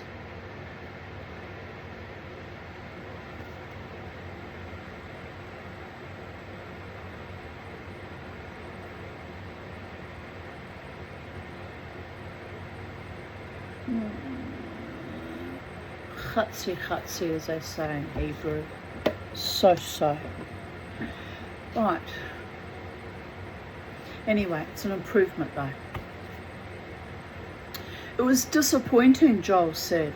How? I asked. It's nothing very special. I was aroused by this expose. You mean the books? It's not like that at all. He turned sullenly and scrabbled with his fingers in the dirt. It's like masturbation, kind of with bells. Maybe the girl didn't know how to do it. She was a grown woman. Yeah, but she was a fully grown woman. She knew what she was doing. Oh, I said. And then after a minute, look, would you mind telling me what you said to her? If I ever had a chance, I wouldn't know what to say. I don't remember, Joel said. We just looked at each other, and then she got all tearful, and she told me to take my clothes off. Sorry, but given that they're teenage boys, I'm not liking that picture. Ergo the frown. Child sexual abuse does happen to boys as well, by the way. Even horny teenagers that think technically their Christmases have all come at once can be groomed into situations that are quite damaging in the long run. Anywho, we lay there a moment in the late afternoon sunshine, and then I said, we'd better be getting back. We walked around behind the hill and waited until Mackie's wasn't looking before we sprinted out onto the track. The jumping went on for 15 or 20 minutes more. Then Mackie's raised his arms in a gesture of benediction. All right, you squirts, all out on the track for a fast lap. And that includes you, Goldbrick, he said to me, wagging his finger. All the boys straightened up and started toward the track. The sun's light poured in long, low rays over the roof of the school. Jostling and joking, we started to run. Faster, Mackie's yelled. This is going to be a bloody long video. A bloody long video, people of Earth.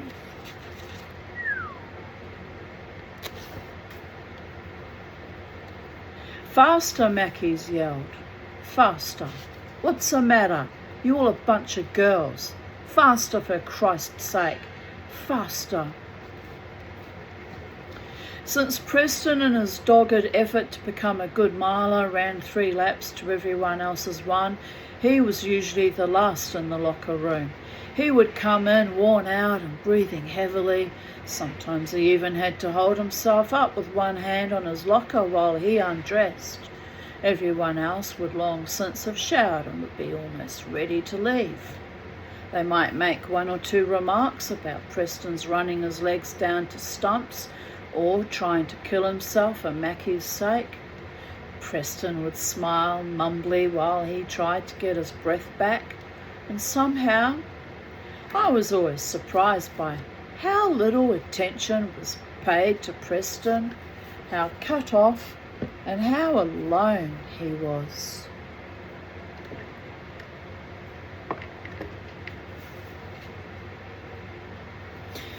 More often than not, Joel would be showing off in the locker room, walking around on his hands, singing dirty songs or engaged in some argument or other. Preston would go into the shower. I would talk to Joel, dressing slowly because I usually waited for Preston.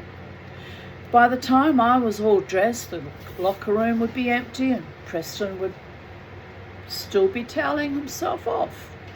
Then instead of hurrying to put his clothes on, he would run his hand over his chest to curl a few limp hairs. "Oh, come on," I would say, disgustedly. "Hold your horses," he would say, with his maddening physicist serenity. Just you hold your horses." It took him half an hour to get dressed. He'd stand in front of the mirror and flex his muscles endlessly and admire the line of his pectorals made across his broad rib cage.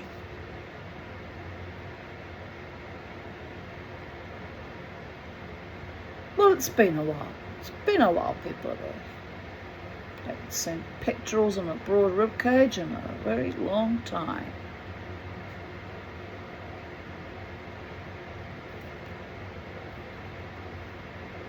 And he always left his shirt until last, even until after he had combed his hair. I found his vanity confusing.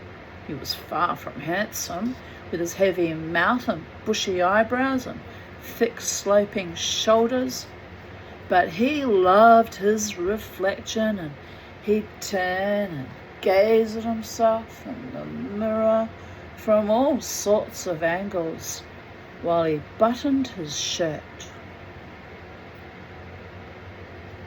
He hated Joel. "There's a guy who'll never amount to much," Preston would say. "He's chicken and he's not very smart. I don't see why you want him to like you, except that you're a sucker. You let your eyes run away with your judgment." I put up with all this because I wanted Preston to walk me part way home. Seemed shameful somehow to have to walk home alone. Really is a fucking sucker. Can't even walk home alone when you're a young man. What the fuck? Weak. Piss weak. Loser, in my view. Been walking alone to and from clubs at 3, 4 a.m. and very scary events sometimes for 14, 15. If I count the time I used to go to the Greenbank RSL, 20 feckin' years, and I'm a woman. Maybe it's because he didn't want to look like he was not popular or not cool, but people that need to run with a crowd because they're that fucking inadequate make me want to vomit a bit in my mouth. But I'm weird like that. I am. I've been othered all my life, so now I'm just like, fuck you. What's all these cars pulling up here? It's a bit odd. Hello. Not really any of my business, so just observing, that's all. Getting hungry too. Hungry.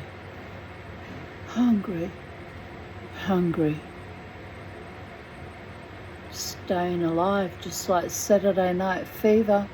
If this keeps up, I'll have a bloody fever too.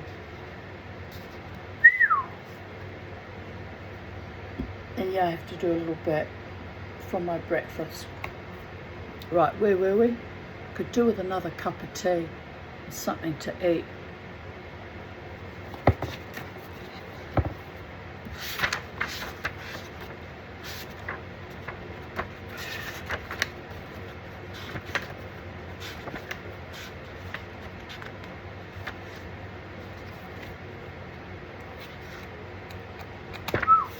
If I read fast, I can push myself through. Just like when I push myself through when I'm in an altered state doing my mosh. The mama needs to do the mosh again. The mama needs to fly in all 4 directions. Take her power back. Scare the bejesus out of weak, inadequate, cliquey, little pathetic men, even if they are 6'2" motherfuckers.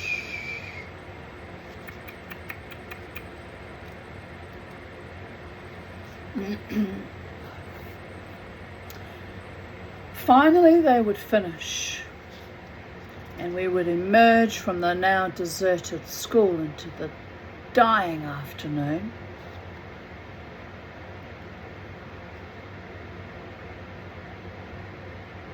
When you walk with angels by your side morning, noon and night, you become a bit intransigent, defiant, rebellious and fearless people of earth.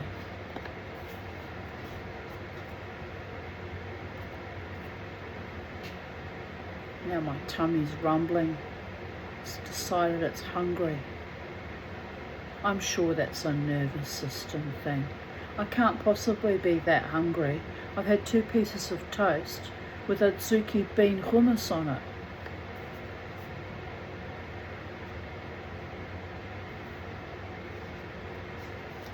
Right. Probably craving protein though. But there's protein in beans, isn't there? Oh, well, who knows? Carry on with the story. It's awkward how I'm living like a primal animal at the moment. Literally on all the second brain, my gut calling the shots and everything. It's quite astonishing.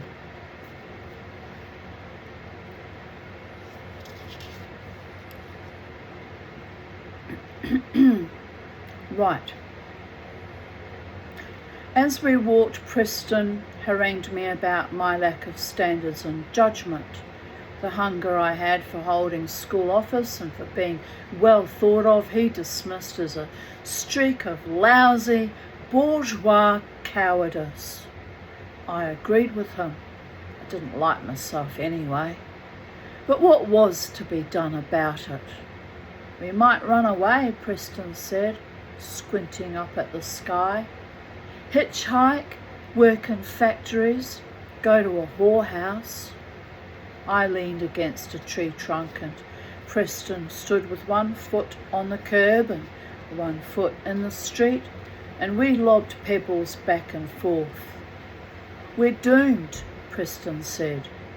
Doom was one of his favourite words, along with culture, kinetic, and the absolute. We come from a dying culture, he said. He's got that right, by all the gods. I suppose you're right, I said. It certainly looks that way. But then I cheered up. After all, it's not as if we were insane or anything.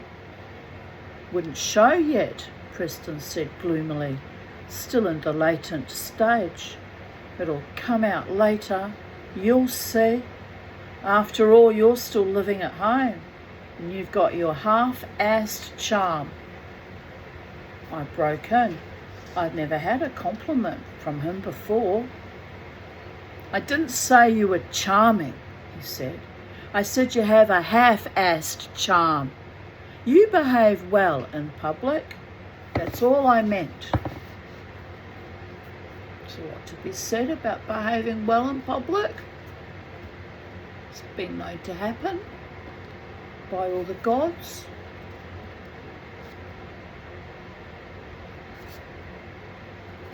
At the corner where we separated, Preston stood a moment or two.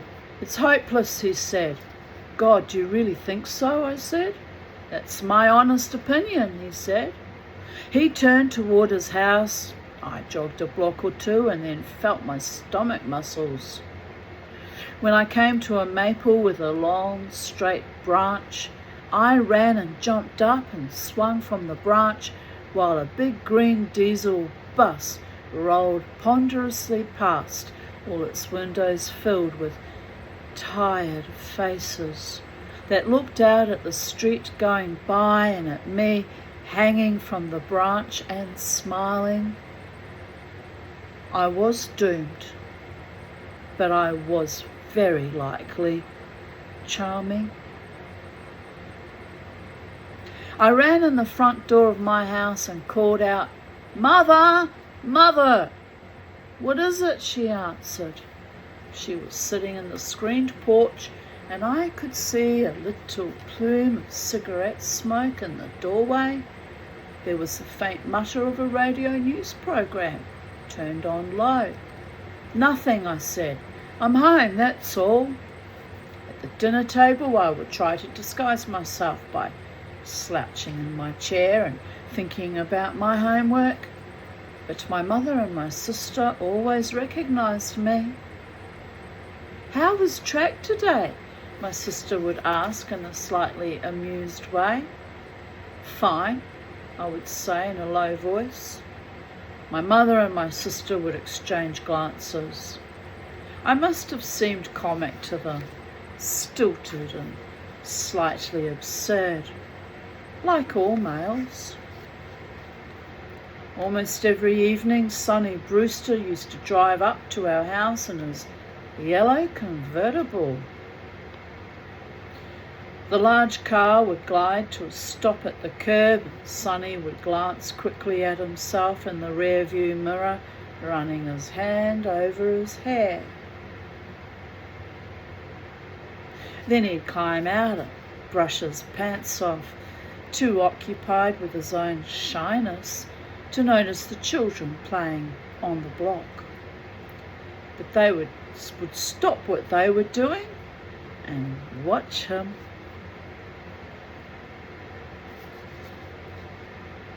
I would wait for him at the front door and let him in and lead him into the living room.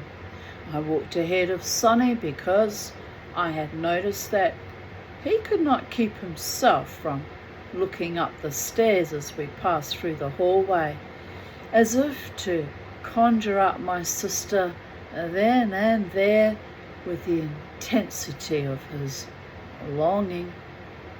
And I hated to see him do this.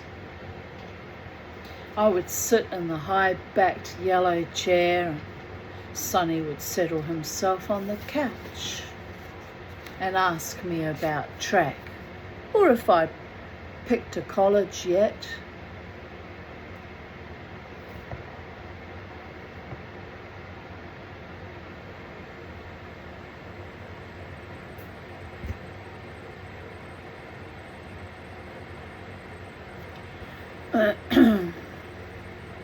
"You ought to think carefully about college," he would say.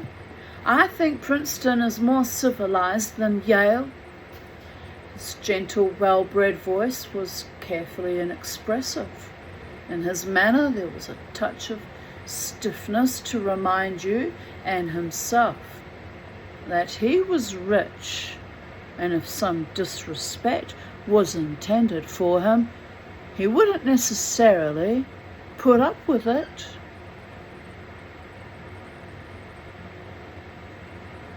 But I liked him.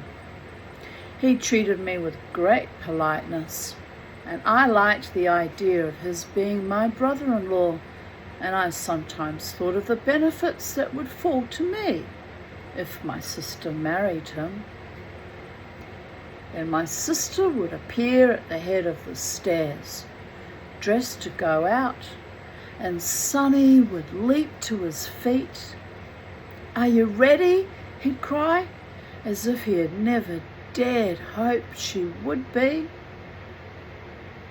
My sister would hand him her coat, and with elaborate care he'd hold it for her. It would be perhaps 8 o'clock or a little after. The street lamps would be on, but looking pallid because it wasn't quite dark. Usually Sonny would open the car door for my sister, but sometimes, with a quick maneuver, she would forestall him. She would hurry the last few steps, open the door, and slip inside before he could lift his hand.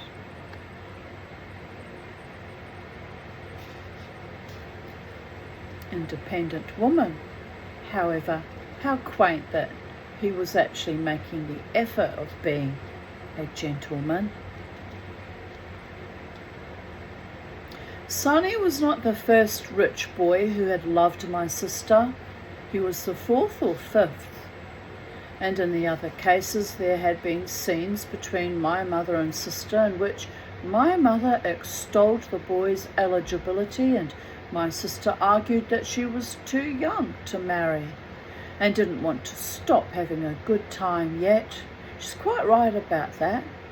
Unlike me, who got married at 19 years, 1 month and 8 days. Yeah, 8 dies was a form of fucking dying too. What a fucking idiot. But I was all strung out about my value and my honour and my reputation and not wanting to be trashed by ignoble fucking idiots. And in marrying, ultimately, I was trashed anyway. Couldn't get much more trash than what that fucking arsehole put me through. And the men that came after and after and after, like a sea of demonic, tsunamic contortions, proportions, extortions, convolutions, ignominious, filthy treachery.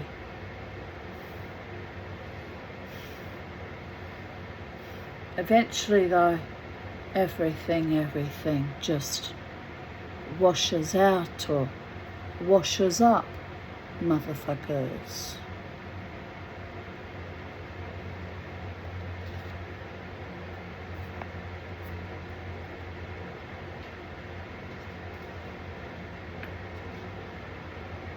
Life's pretty beautiful now. Peaceful, safe, dignified, even with cracked fucking teeth, people of Earth. Fuck them. Right, where were we? Let's carry on with the story.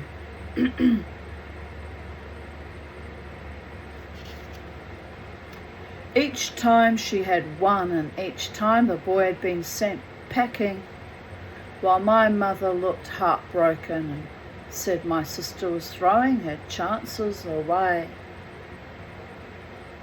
With Sonny, the same thing seemed about to happen. My sister missed going out with a lot of boys instead of with just one. She complained once or twice that Sonny was jealous and spoiled.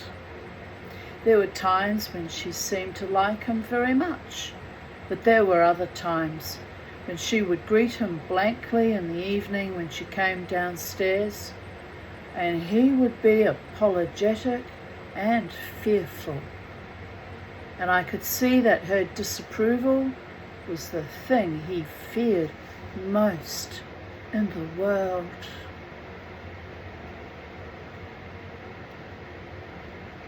My mother didn't seem to notice, or if she did, she hid her feelings. Then one night I was sitting in my room doing my homework and I heard my mother and sister come upstairs. They went into my sister's room. "I think Sonny's becoming very serious," my mother said. "Sonny's so short," I heard my sister say. "He's not really interesting either, Mother." "He seems to be very fond of you," my mother said. "He's no fun," my sister said. "Mother, be careful. You're brushing too hard. You're hurting me." I stopped trying to work and listened. "Sonny's a very intelligent boy," my mother said. "He comes from a good family." "I don't care," my sister said. "I don't want to waste myself on him." "Waste yourself?" my mother laughed derisively. I got up and went to the door of my sister's room. My sister was sitting at her dressing table, her hair shining like glass and her eyes closed.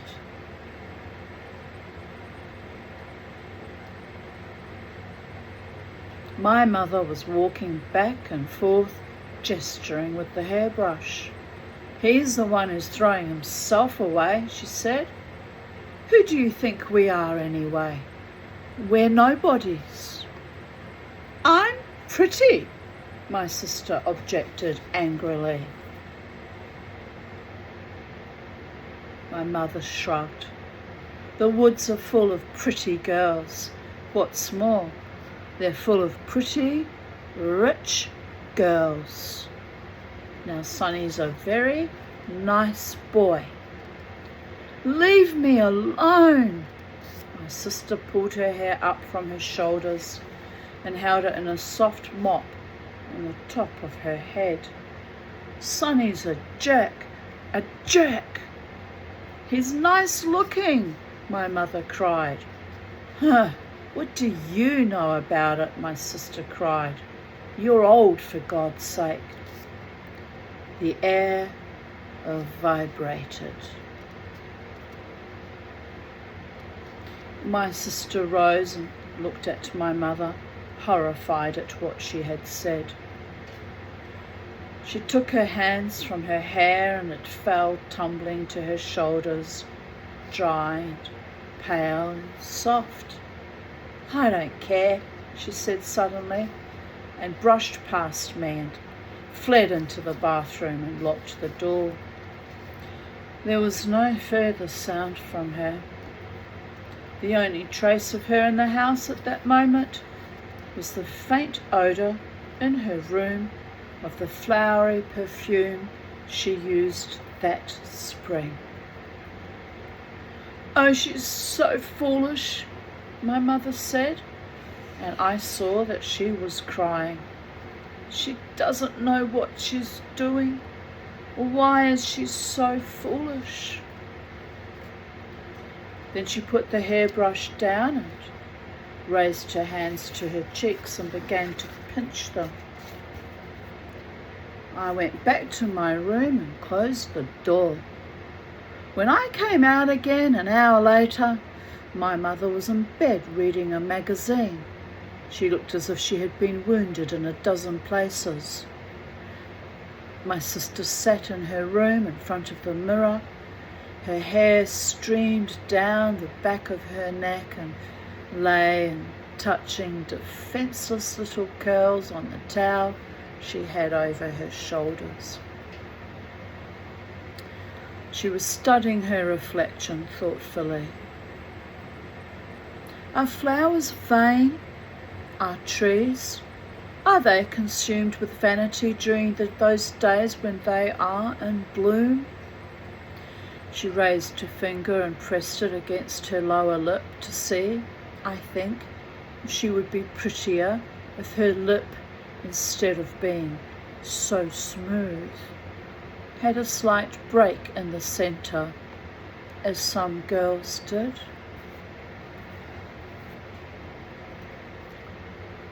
Shortly after this, my mother, who was neither stupid nor cruel, suggested that my sister stop seeing Sonny for a while. "Until you make up your mind," she said. "Otherwise you might break his heart, you know. Tell him you need some time to think. He'll understand. He'll think you're grown up and responsible. Sonny vanished from our house.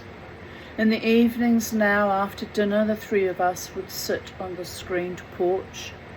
My sister would look up eagerly when the phone rang, but the calls were never for her.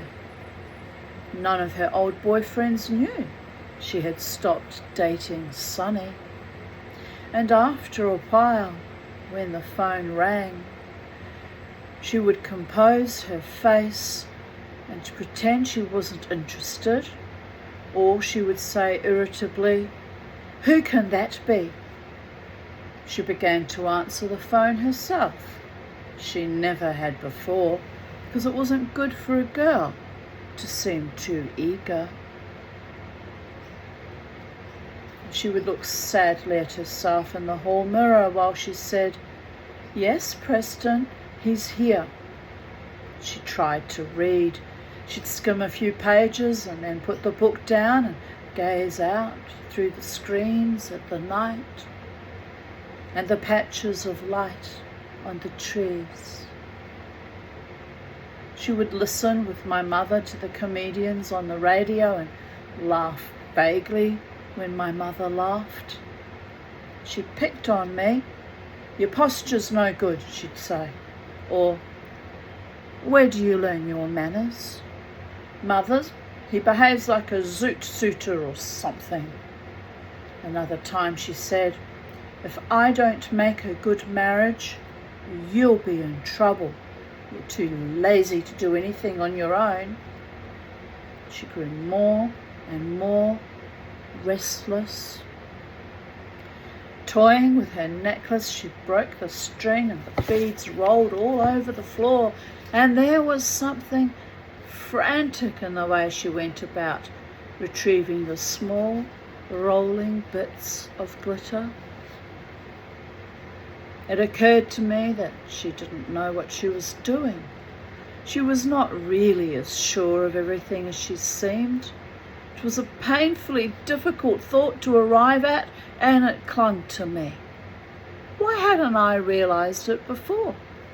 Also, she sort of hated me, it seemed to me. I had never noticed that before either. How could I have been so wrong? I wondered.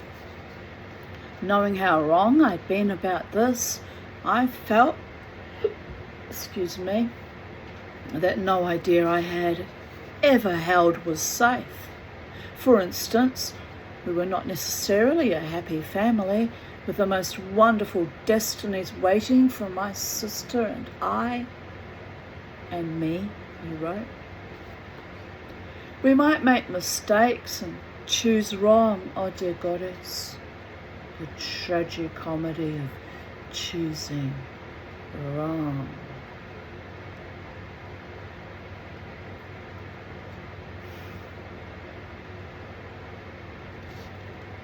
Unhappiness was real. It was even likely. How tired I became of studying my sister's face. I got so I would do anything to keep from joining the two women on the porch.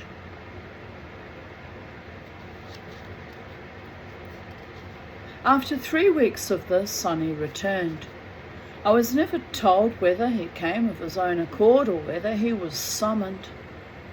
But one night the yellow convertible drove up in front of our house and he was back. Now when my mother would watch my sister and Sonny getting into Sonny's car in the evenings, she would turn away from the window smiling. "I think your sister has found a boy she can respect," she would say. Or, "They'll be very happy together," or some such hopeful observation, which I could see no basis for, but which my mother believed with all the years and memories at her disposal, with all the weight of her past and her love for my sister. and I would go and call Preston. I used to lie under the dining room table, sheltered and private like that, looking up at the way the pieces of mahogany were joined together while we talked. I would cup the telephone to my ear with my shoulder and hold my textbook up in the air over my head as we went over physics, which was a hard subject for me. Preston, I asked one night, what in God's name makes a siphon work? They did work, everyone knew that, and I groaned as I asked it. Preston explained the theory to me, and I frowned, breathed heavily through my nose, squinted at the incomprehensible diagrams in the book, and thought of sex and the dignity of man and the wonders of the mind as he talked.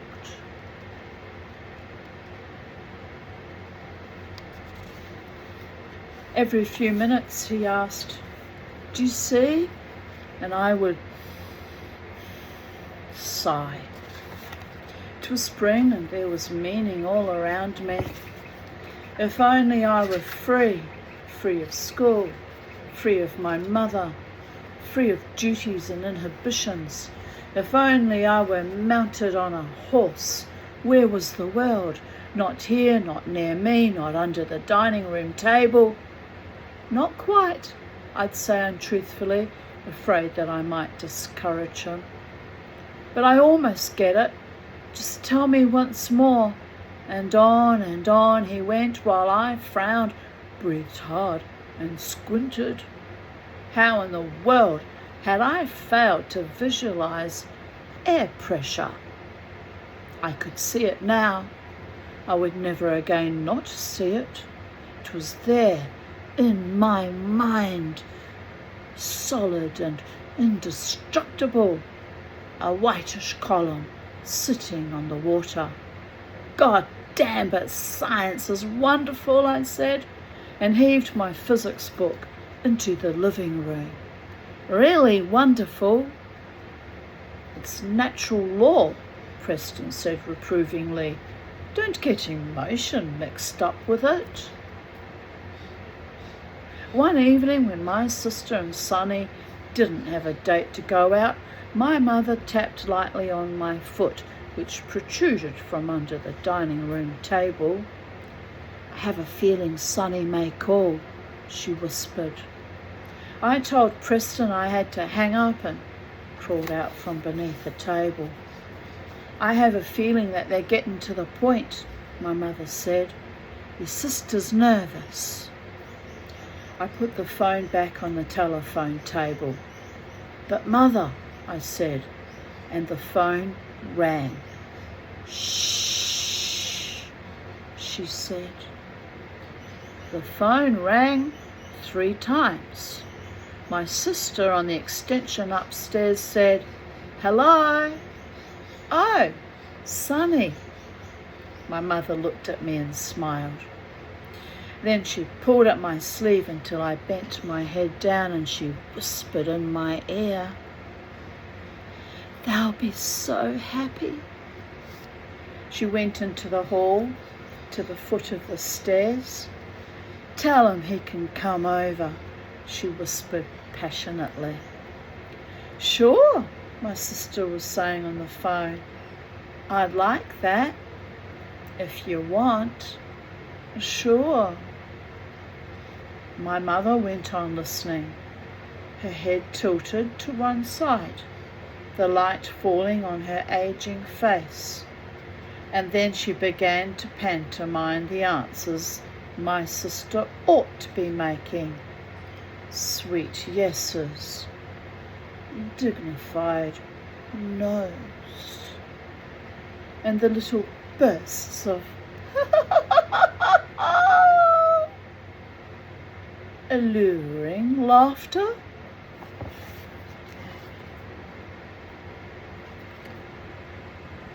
I plunged down the hall and out the screen door.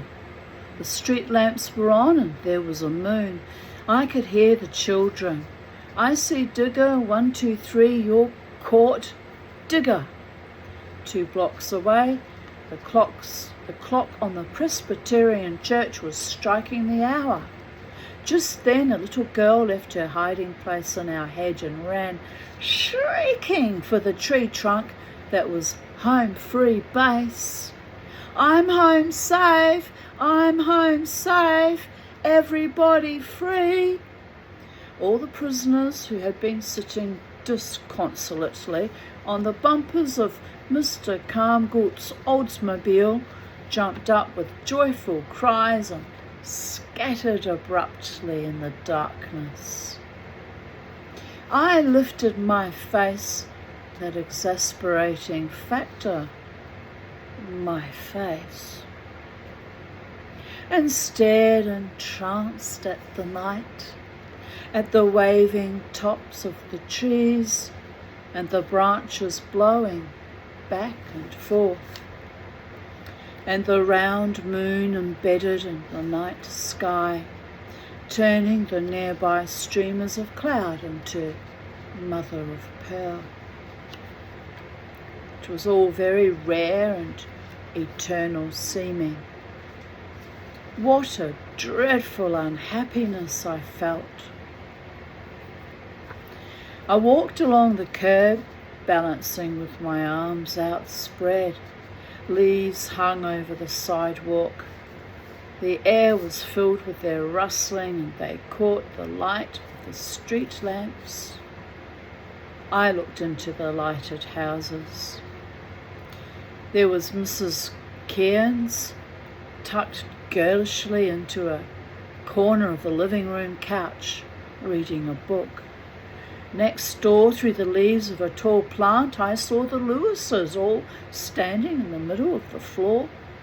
When I reached the corner, I put one arm around the post that held the street sign and leaned there, above the sewer grating, where my friends and I had lost perhaps 100 tennis balls over the years.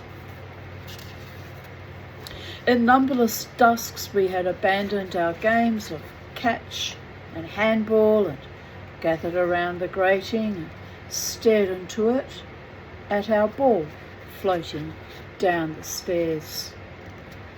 Floating down in the darkness. I know I'm drifting, but I'm also hungry and my tooth hurts.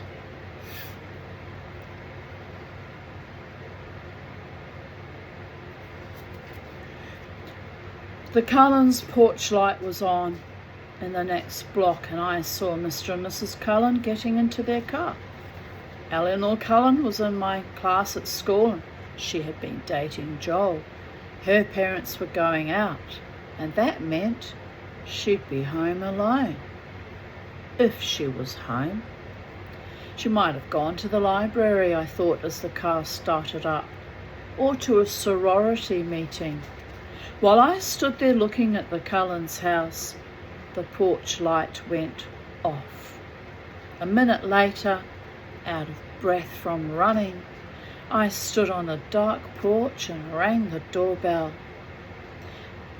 There was no light on in the front hall, but the front door was open, and I could hear someone coming.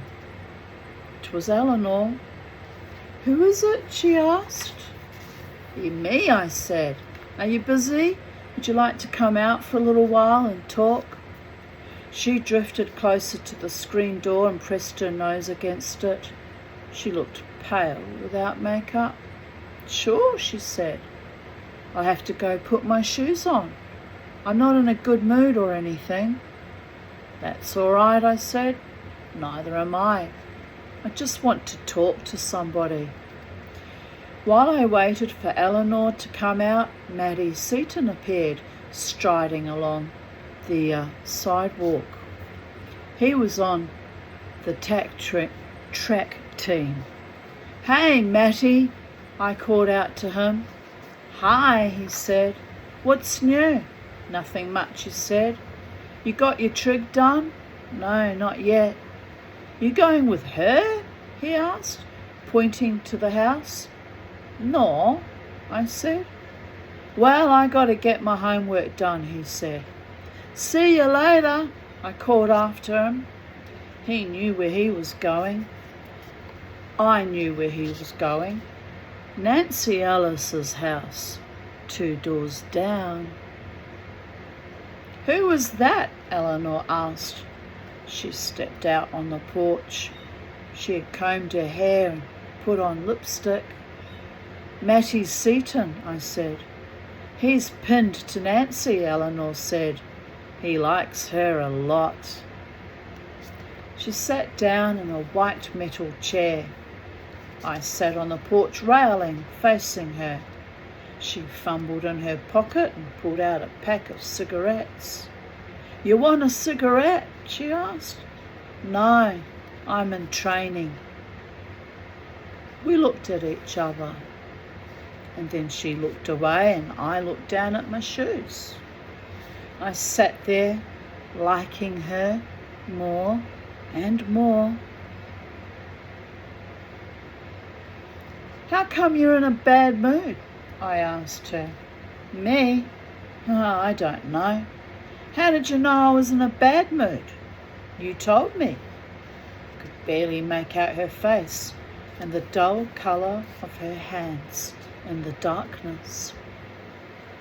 You know, I think I'm not basically a happy person, Eleanor said suddenly. I always thought I was. People expect you to be, especially if you're a girl. Doesn't surprise me, I said. A breeze set up all the leaves in motion. It's going to rain, I said. Eleanor stood up, smoothing her yellow skirt, and threw a cigarette off the porch. The glowing tip landed on the grass. She realised I was staring at her. She lifted her hand and pressed it against her hair. You may have noticed I look unusually plain tonight, she said. She leaned over the porch railing beside me, supporting herself on her hands. I'm trying to do my geometry, she said in a low voice. I couldn't do it. I felt stupid, she said. So I cried.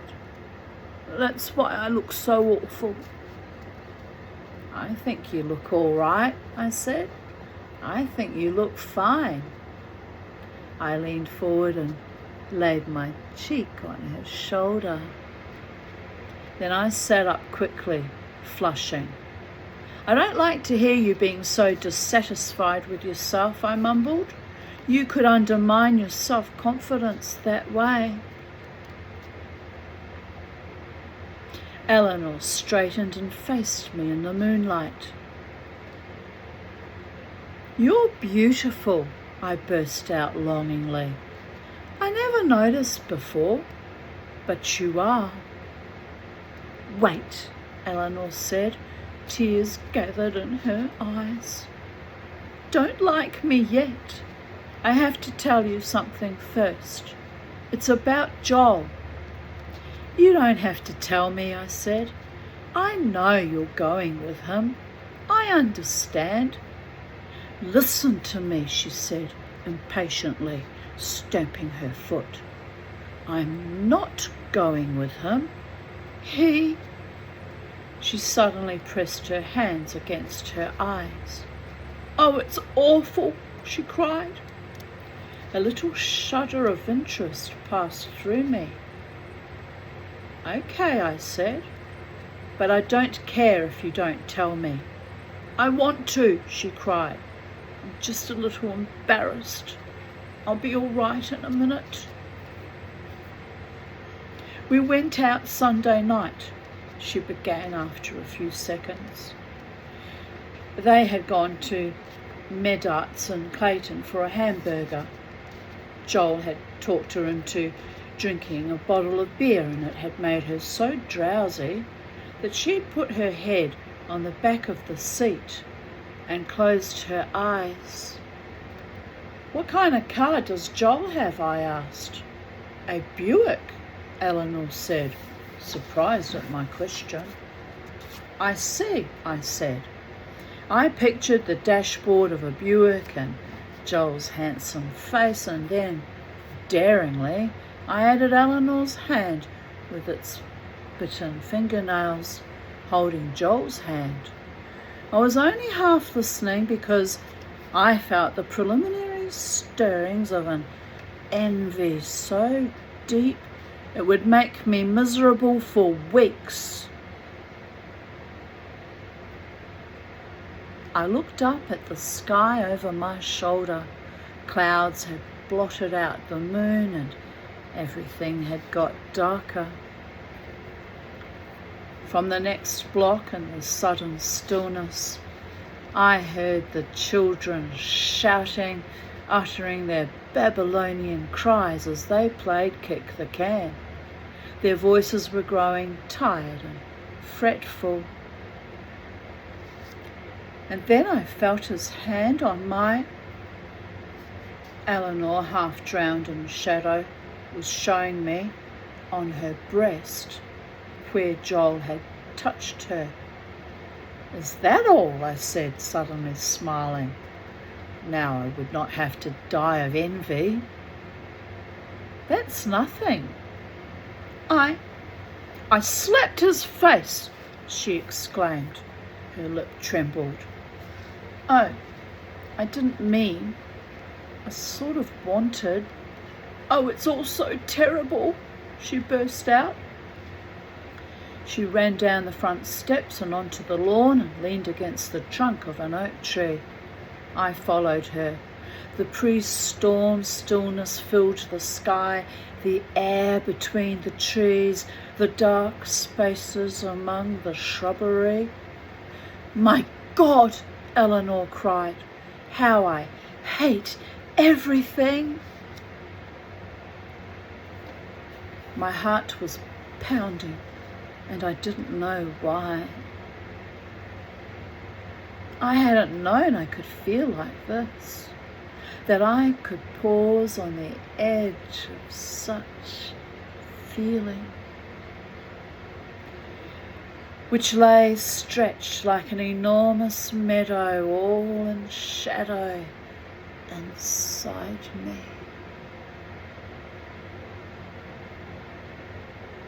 It seemed to me a miracle that human beings could be so elaborate. "Listen, Eleanor," I said, "you're all right. I've always liked you."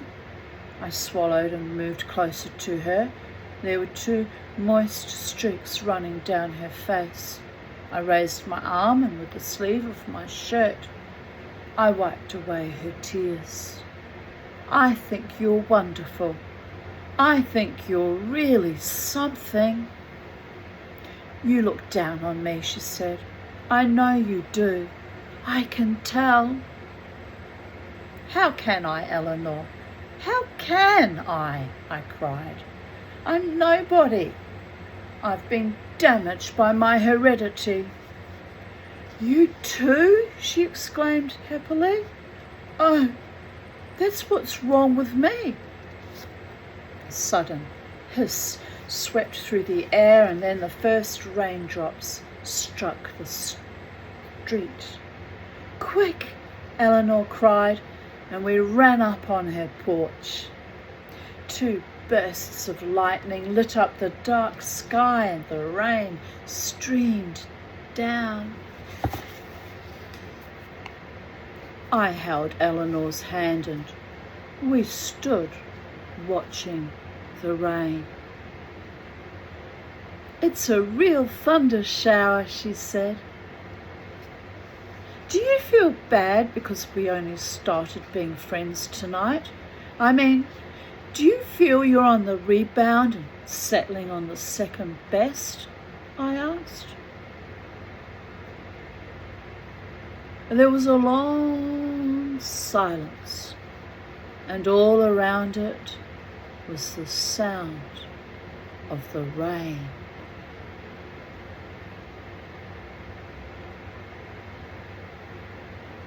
I don't think so, Eleanor said at last. How about you? I raised my eyebrows and said, oh no, doesn't bother me at all. That's good, she said. We were standing very close to one another. We talked industriously. I don't like geometry, Eleanor said. I don't see what use it is. It's supposed to train your mind, but I don't believe it. I took my glasses off. Eleanor, I said. I kissed her passionately, and then I turned away, pounding my fists on top of each other. Excuse me, I whispered hoarsely. That kiss had lasted a long time, and I thought I would die.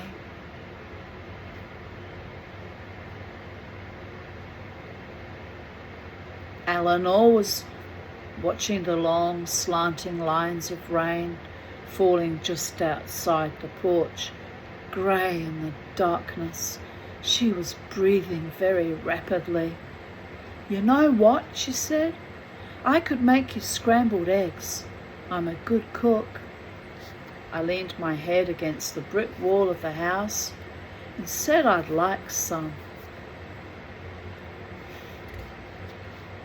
In the kitchen, she put on an apron and bustled about, rattling pans and silverware and talking in spurts. I think a girl should know how to cook, don't you? She let me break the eggs into a bowl. 3 eggs, which I cracked with a flourish. Oh, you're good at it, she said, and began to beat them with a fork while I sat on the kitchen table and watched her. Did you know most eggs aren't baby chickens? She asked me. She passed so close to me on her way to the stove that, because her cheeks were flushed and her eyes bright, I couldn't help leaning forward and kissing her. She turned pink and hurried to the stove. I sat on the kitchen table, swinging my legs and smiling to myself. Suddenly we heard a noise just outside the back door. I leapt off the table and took up a polite position by the sink. Eleanor froze, but no one opened the door. No one appeared. Maybe it was a branch falling, I said. Eleanor nodded. Then she made a face and looked down at her hands. I don't know why we got so nervous.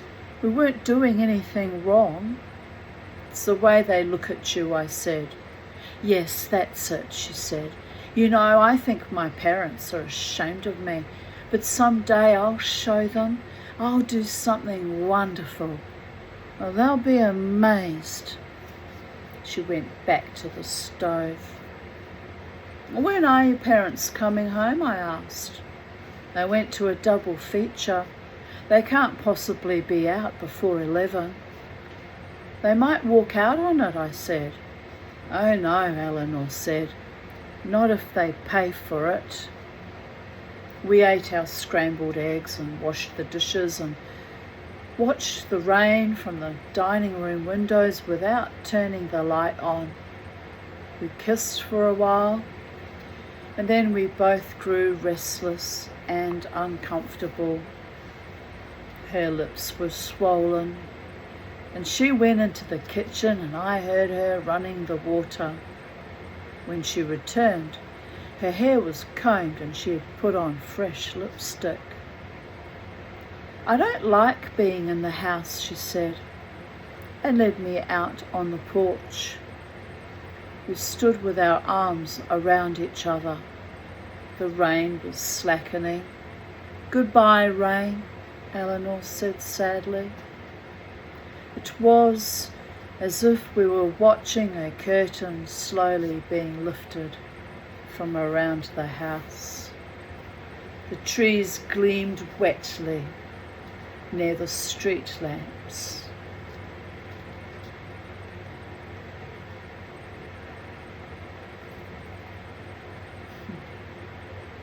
I'm just thinking about my friend, the last man on earth who loves me wholesomely and unconditionally and platonically.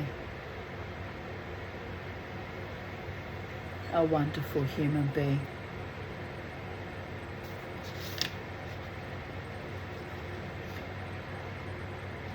When I started home, the rain had stopped. Water dripped on the leaves of the trees. Little plumes of mist hung over the wet macadam of the street. I walked very gently in order not to disturb anything. I didn't want to run into anybody, and so I went home the back way through the alley. At the entrance to the alley there was a tall, cast-iron, pseudo-Victorian lamppost with an urn-shaped head and panes of frosted glass.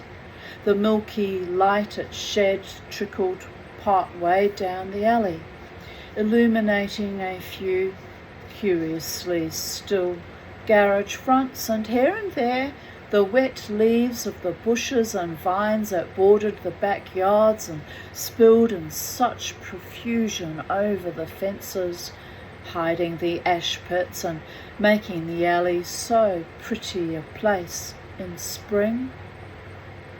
When I was younger, I had climbed on those ash pits, those brick squares nearly smothered under the intricacies of growing things, and I had searched in the debris for old broken mirrors, discarded scarves with fringes, bits of torn decorated wrapping paper, and such treasures.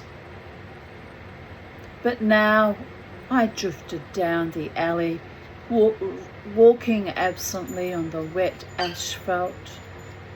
I was having a sort of daydream where I was lying with my head on Eleanor's shoulder, which was bare, and I could hear the slow, even sound of her breathing as I began to fall asleep.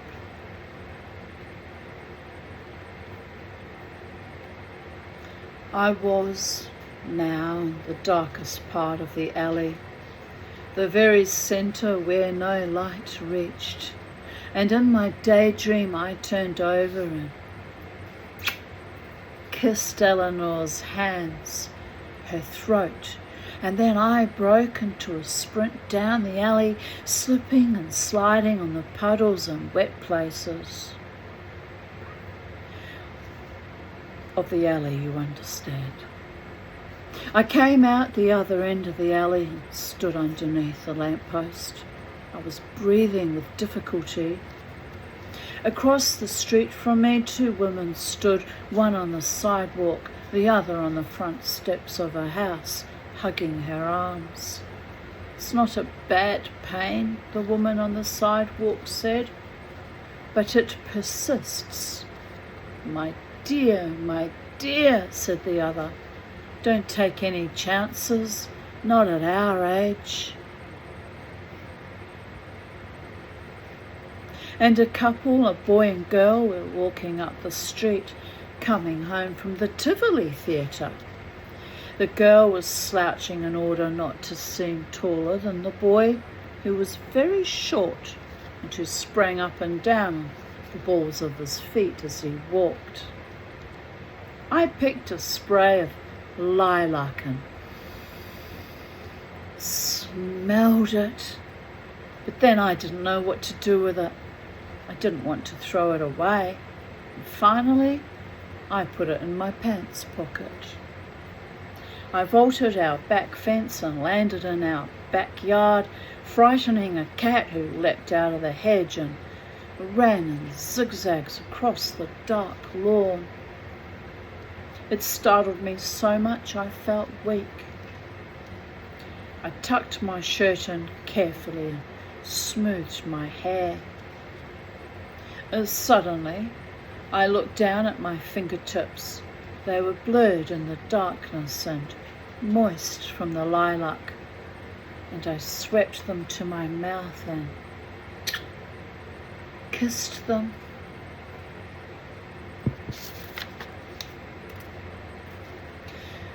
The kitchen was dark.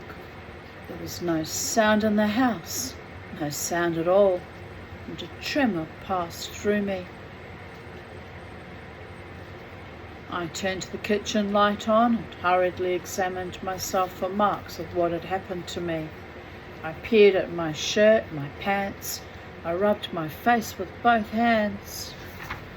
Then I turned the light off and slipped into the dining room, which was dark too, and so was the hallway. The porch light was on. I ran up the front stairs and stopped short at the top. There was a light on in my mother's room. She was sitting up in bed with pillows at her back, a magazine across her lap, and a pad of paper on the magazine. "Hello," I said. I expected her to bawl me out for being late, but she just looked at me solemnly for a moment, and then she said, "Sonny proposed to your sister." Because I hadn't had a chance to wash my face, I raised one hand and held it over my chin and cheek to hide whatever traces of lipstick there might be. She said, "They're going to be married in June." They went over to the Brewsters to get the ring. He proposed practically the first thing when he came. They were both so happy, she said. "They make such a lovely couple. Oh, if you could have seen them." She was in a very emotional state. I started to back out the door. "Where are you going?" my mother asked.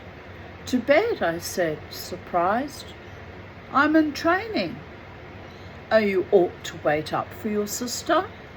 "I'll leave her a note," I said. I went to my room and took the white lilac out of my pocket and put it on my desk. I wrote, "I heard the news and think it's swell. Congratulations. Wake me up when you come in."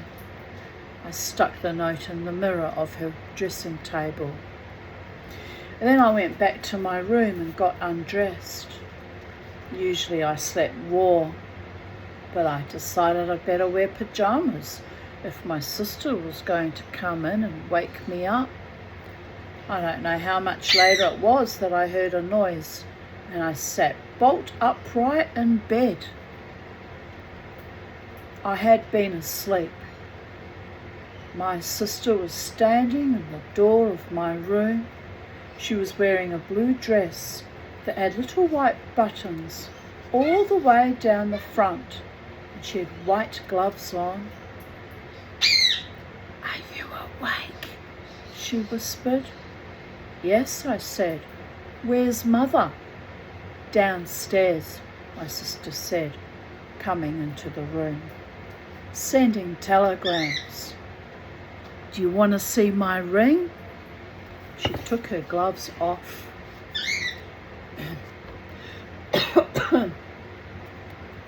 I turned the bedside table lamp on,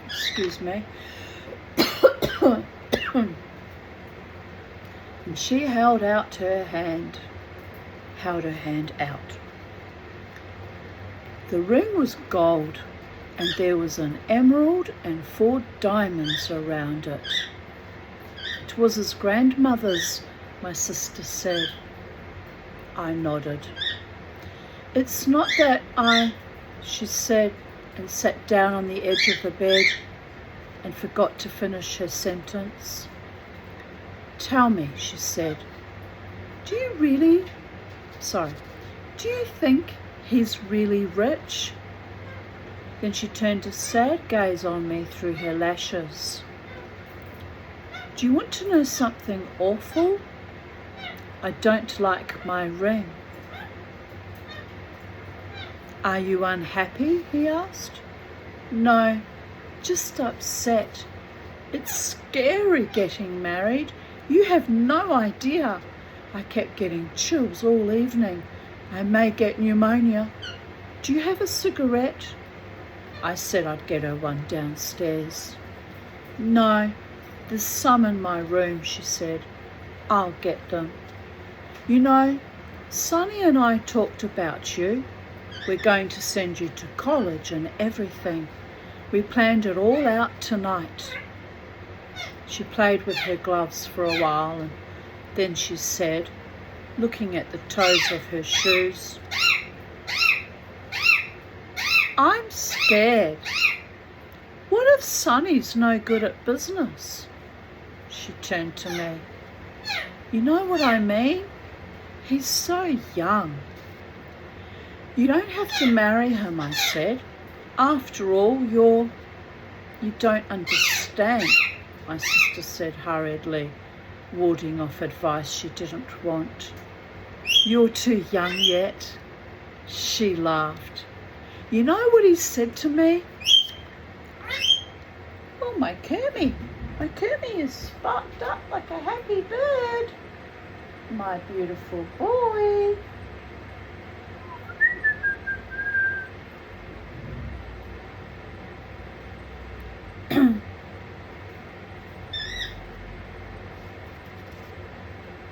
You know what he said to me? Just then my mother called out from the bottom of the stairs. Listen, how does this sound to you? Dear Greta, it's a night letter and we get a lot of words. And I thought Greta might like it better if I started that way. Greta's so touchy, you know. Can you hear me? I have to go, my sister whispered. She looked at me. And then suddenly she leaned over and kissed me on the forehead. Go to sleep, she said. Have nice dreams. She got up and went out into the hall. Dodie got engaged tonight, my mother read. Is got engaged the right way to say it? Became engaged, my sister said in a distant voice. I put on my bathrobe and slippers and went out in the hall. My sister was leaning over the banister, talking to my mother at the bottom of the stairs about the night letter. I slipped past her and down the back stairs and into the kitchen. I found a cold chicken in the icebox, put the platter on the kitchen table, tore off a leg and began to eat.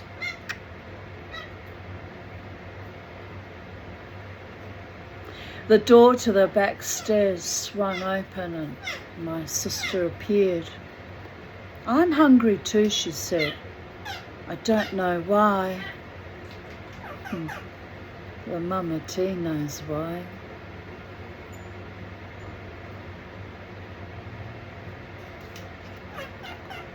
She drifted over to the table and bent over the chicken.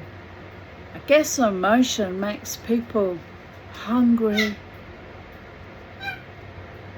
My mother pushed open the swinging door from the dining room side. There you are, she said. She looked flustered. I'll have to think some more and then I'll write the whole thing over, she said to my sister. To me, she said, are you eating at this time of night? My sister said that she was hungry too. There's some soup, my mother said. Why don't I heat it up? And suddenly her eyes filled with tears, and all at once we fell to kissing one another, to embracing, smiling, making cheerful predictions about one another, there in the white, brightly lighted kitchen. We had known each other for so long, and there were so many things that we all three remembered. Our smiles, our approving glances, wandered from face to face.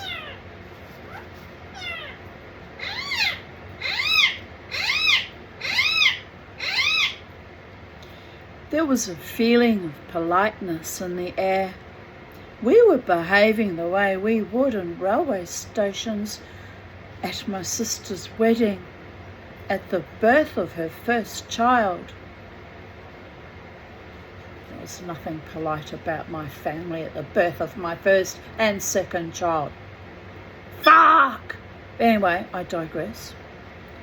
At my graduation from college, this was the first of our reunions. And this concludes the first short story of this book. Tomorrow I shall return with The Lady with the Little Dog by Anton Chekhov.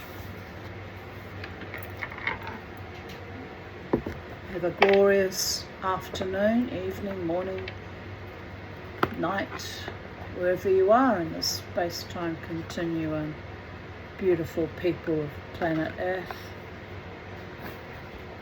Stay safe, stay happy, stay wild and free. And remember, as always, too, what's that you say? Never ever let the bastards grind us down. Adieu.